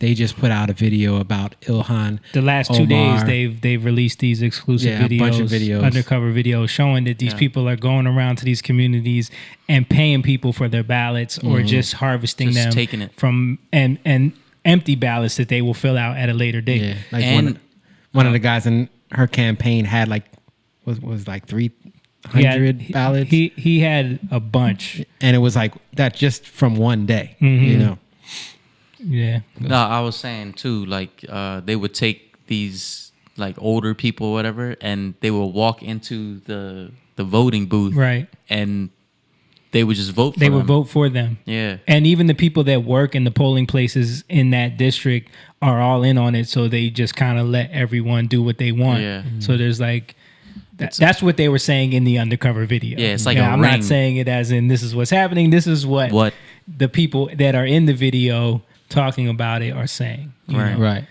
And I mean, the clear evidence about what he was talking about, which is a fact, what happened in New York and what happened in Patterson, New Jersey, and Pennsylvania. the ballots that they just found in Pennsylvania, and the ones they found under a bridge and in a parking garage, like these are real Swing stories. states. I mean, we showed articles on here before where the New York Times talked about how unsolicited mail-in ballots are ripe with fraud. You know what I mean? These are tactics, and you can. I mean, we don't have like. What do we want? We want a fair election, right? So even if it was happening on the right side, but it's not, because if it was, they would definitely be talking about it, right? But they're not talking about it. Joe Biden's not talking about it because he doesn't want to bring light to it, because it is happening. Because they know that they can use this pandemic as they're using this pandemic as a huge tool for all of these agendas to get. Well, the main one is this election. Like, you know, I really believe that a lot of the reason why they were so adamant about keeping things closed down so long is because they knew, like, look how many times he blamed the economy. The recession. Oh, this is a recession, Yeah. the economy. Because they knew that would be something they could use, but they had to let it crash in order to do that. You know what I mean? So how can you force it to crash and then blame that? You know what I mean? Like, it's just crazy. But the whole debate was just talking over each other. It was and tired. like, It was tiresome. And then it's like the whole political thing where like you can't say things, you can't answer questions directly, both of them. You know what I mean? Like the whole, can you condemn this one? Can you condemn that one? And neither one of them want to say it. You know what I mean? Never want to like say it completely. Yeah. Like how hard would it just be like, I mean, I know he was like, yeah, I do condemn it. So give me the name. What do you want me to say? What do I condemn? And then Joe Biden keeps saying Proud Boys. You know what I mean? And then it's like this whole game they play. Trump brings up Antifa, and then Biden, and then Biden says Antifa is just an idea. It's not. It's not an organization. You know what I'm saying? Like, they're pretty organized, guy. And then I saw a tweet with someone saying like, you know, Trump tells white supremacists to stand by because he when they asked him to say something to the Proud Boys, he said, "I'll tell them to stand back and stand by." You know what I mean? But they're not even. Proud Boys aren't white supremacists. Yeah, I know that. But I mean, no, this just is the way they're label. framing, because when it's so chaotic like that, everyone's just saying stuff, and then just to make it clear, though, they're not white supremacists, but they are proud, right, and being prideful and going in, right, trying to. They're reactionary, react to what's going on, causing more, which isn't chaos, good either. They're causing more division, right? You know exactly. What I mean? Thinking there's doing good. A ton of black people in the Proud Boys. Yeah. You know what I mean? But so you can't just say it's like a racist, white supremacist type. It's not. Right. That's not what it is. Right. But it's still a problem because they're still and so I think, you need to stand back. You need to why are you going in and making things worse? Yeah. You know? Yeah. So but and at the same time, like, to me, in my opinion, I don't think Trump did the best. Like, I think he could have did a lot better. I feel like he was getting pulled into a lot of what Joe was saying. Yeah, I think he did a terrible job of like getting pulled into the traps that they were trying to set for him. He was emotional. Yeah, you know what I'm saying? Like, just show that he can't, he doesn't have the temperament. But at the same time, I want to say, like, this man is probably going through more than any president has gone through in terms of pressure. And he's dealing with COVID. He's dealing with impeachments after impeachment. Right. You know, It's about to be another one. he's dealing with like the press. Oh, like, dude, when I'm going on Twitter, every single tweet and headline from news outlets is like, the framing is like, Trump struggles to, talk about what did he say? I believe that humans partly are cause of carbon emissions. Trump struggles to admit that. You know what I mean? Like, that's the headline. It's like they try to bait him. But there's no headlines about, Anything Biden stuttering or Biden saying the wrong thing. lying about stuff or Saying saying he the agreed wrong with the Green New Deal and then, or the wrong facts on stuff. Yeah. You know, talking about China, giving the wrong facts, talking about Biden slipped though. You're talking about the Green New Deal. Green New Deal will pay for itself. yeah. but I think beyond everything, like this shows you, like what we were talking about earlier. It's about truth. You know, it's about truth, and you can tell that Biden is definitely trying to push an agenda. You know, that he's lying. Right. You know, he doesn't even know what he's talking about. I just hate the whole charade of it all, where it's like, you know, you could tell that they practice like, all right, if they go here, then you do this, and then you look right at the camera and you say, you know, and it just was so much of that. And that the it was whole like, thing with the military, like what Biden did. where he tried, and it was like, and you have to get emotional when you say this part. You know what I mean? It was like all that stuff about politics. phony. I hate because it's just it just reinforces how phony politicians are. That's why Kamala Harris, just that phoniness, that pandering, that like I know how to be a politician thing, you know. And Trump is terrible at that. He's terrible at it, but for a good reason. Yeah, and I don't think he was as direct as he should have been with certain things. Yeah, because he flies off the cuff too much. He doesn't really prepare. I feel like, you know what I mean? Maybe he does, but it's just. I don't know. Real quick, couple comments. Mercedes Carter. What's up, Mercedes? I remember I was at Green Acres Mall in Valley Stream, New York as a kid, and they were giving out their CDs. Wow, Green Acres. Gotta correct you on that one. We were selling our unless CD. you ran into a certain person that we were talking about the other. You didn't get us. We never gave out a CD. We were always selling them. Sell our CDs. Green Acres Mall. Wow. Dahlia said he's also mourning the loss of his brother. Could be. Yeah, I mean, I think it's just he's been under a lot of pressure. He knows a lot more that's going on behind the scenes than we do, and a lot of stuff can't be talked about. Yeah, and that's where I think a lot of his frustration is. But regardless, I think he knows a lot more details about some of the things he kept bringing up with the Burisma deal and the 300-something million from China, from Russia. Oh yeah, and the mayor. In Russia, whatever, whoever. But like, there's investigations going on into that. I mean, the Durham report is supposed to come out, which they just leaked that those text messages about the FBI agents. Did you guys see that? The FBI agents that were like getting liability insurance because they basically knew that they were going to get investigated. They basically knew that they were this whole Flynn thing was like a sham. Mm-hmm.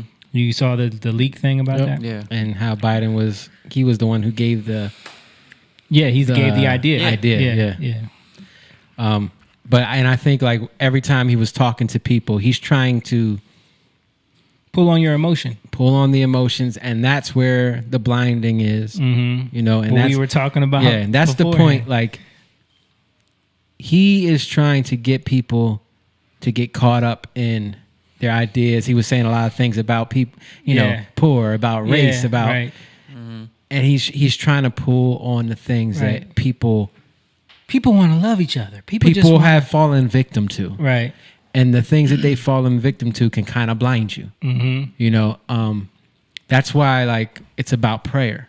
You know, whoever believes in God, pray, because that's the most important thing, that the truth happens in this country, and what God wants for this country is revealed. And I believe it's Trump, not because Trump the man.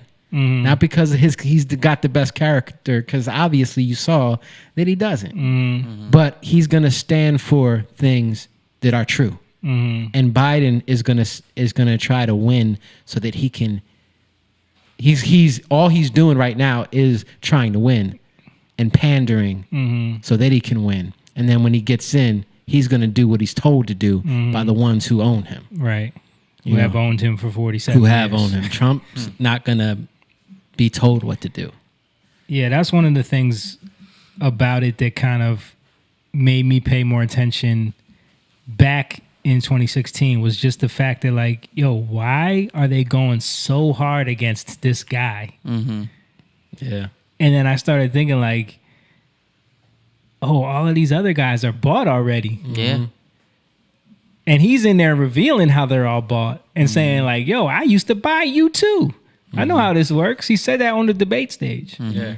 So now it's like he got pushed his way into a club, some elite club that he's not supposed to be in, and he's in there just breaking shit. Mm-hmm. You know what I mean? Breaking all the nice shit that they've set up and all the decorations and all the fancy shit that they've had in place, and they all just keep giving each other, you know, kickbacks and they keep greasing each other's palms, and it's just this club that they all get rich. Yeah. Nancy Pelosi's worth $120 million. Her salary's like $100,000 a year. How do you do the math? Mm-hmm. You know what I mean? So how does this happen? So now it becomes like all these establishment people that have been in government and been in Congress, been in Senate for 20, 30, 40 years. They're like, all right, we got to get this guy out of here. And then never again will we let an outsider in this club. And you think they didn't try to buy him? Oh, yeah. And just to speak on like a little bit of something else, I think kind of what we were talking about earlier with like going into, you know, pioneering, going into new territories. Just like what it says, you have to spy out the land. Yeah. You know, you have to go in, but it's how you view it if you want to really go in again, you know. So in the Bible, when they were about to go into the promised land, there were 10 leaders from the tribes that saw it bad. Mm-hmm. They're like, we can't take this land. There's giants in there. The fortifications, the giants, you know. But there were 2 that said, let's do it now. Mm-hmm. You know, and the 10 that said that, they died. Mm-hmm. They were taken out by God because they were leaders. Right. And they wanted to, after that, the people of Israel wanted to kill Moses, kill Joseph and Caleb, the 2 that, you know, and Aaron, but the 2 that said, you know, this is a good thing. And I think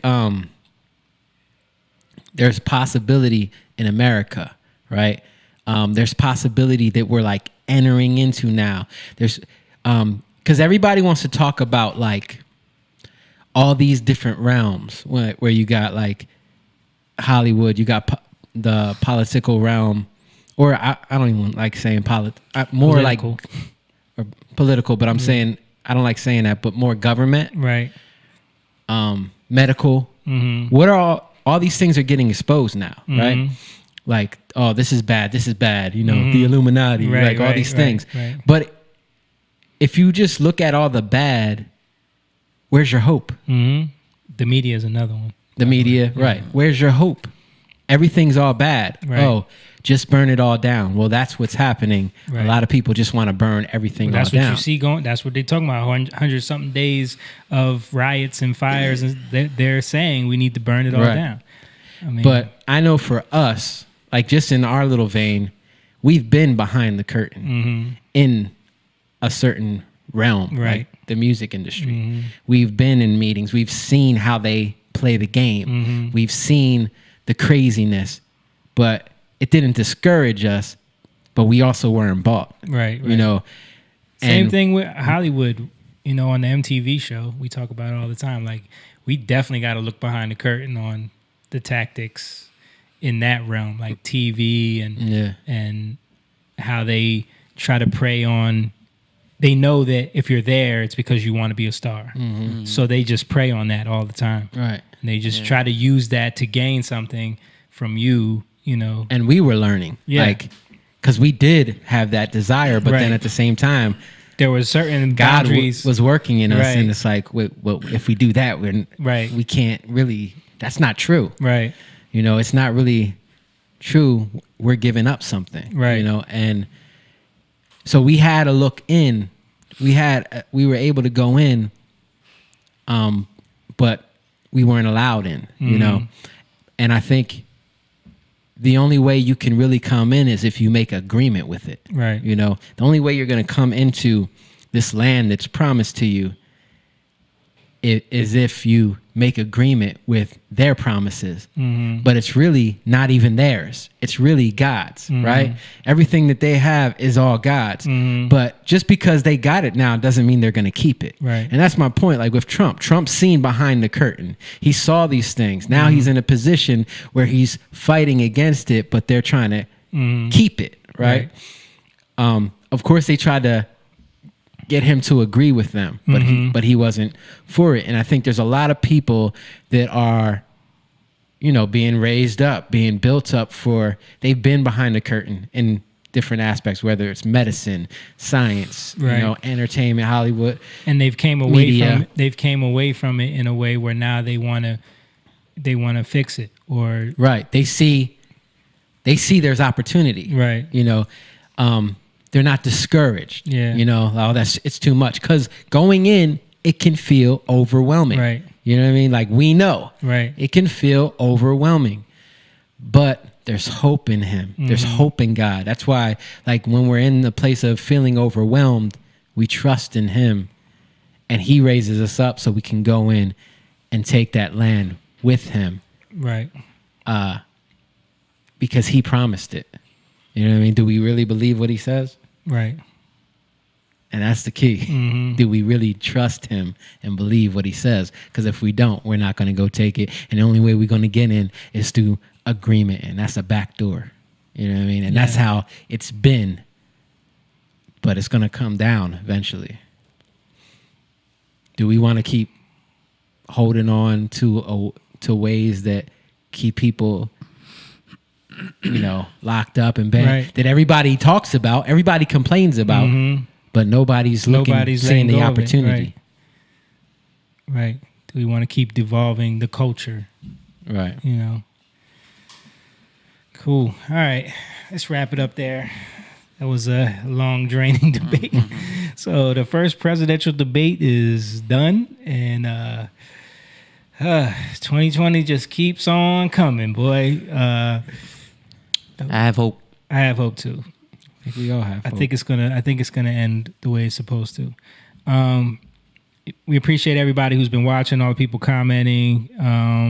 Don't forget, if you want to support, best thing you can do is like, comment, share, all that. If you're on YouTube, subscribe, hit the notification bell. You can also go to our Patreon and become a member there. We'll have another episode for you guys next week. See ya. Young lion, go live, yeah. Young lion, you rich, yeah. This kingdom has room, yeah. Go and fight people in.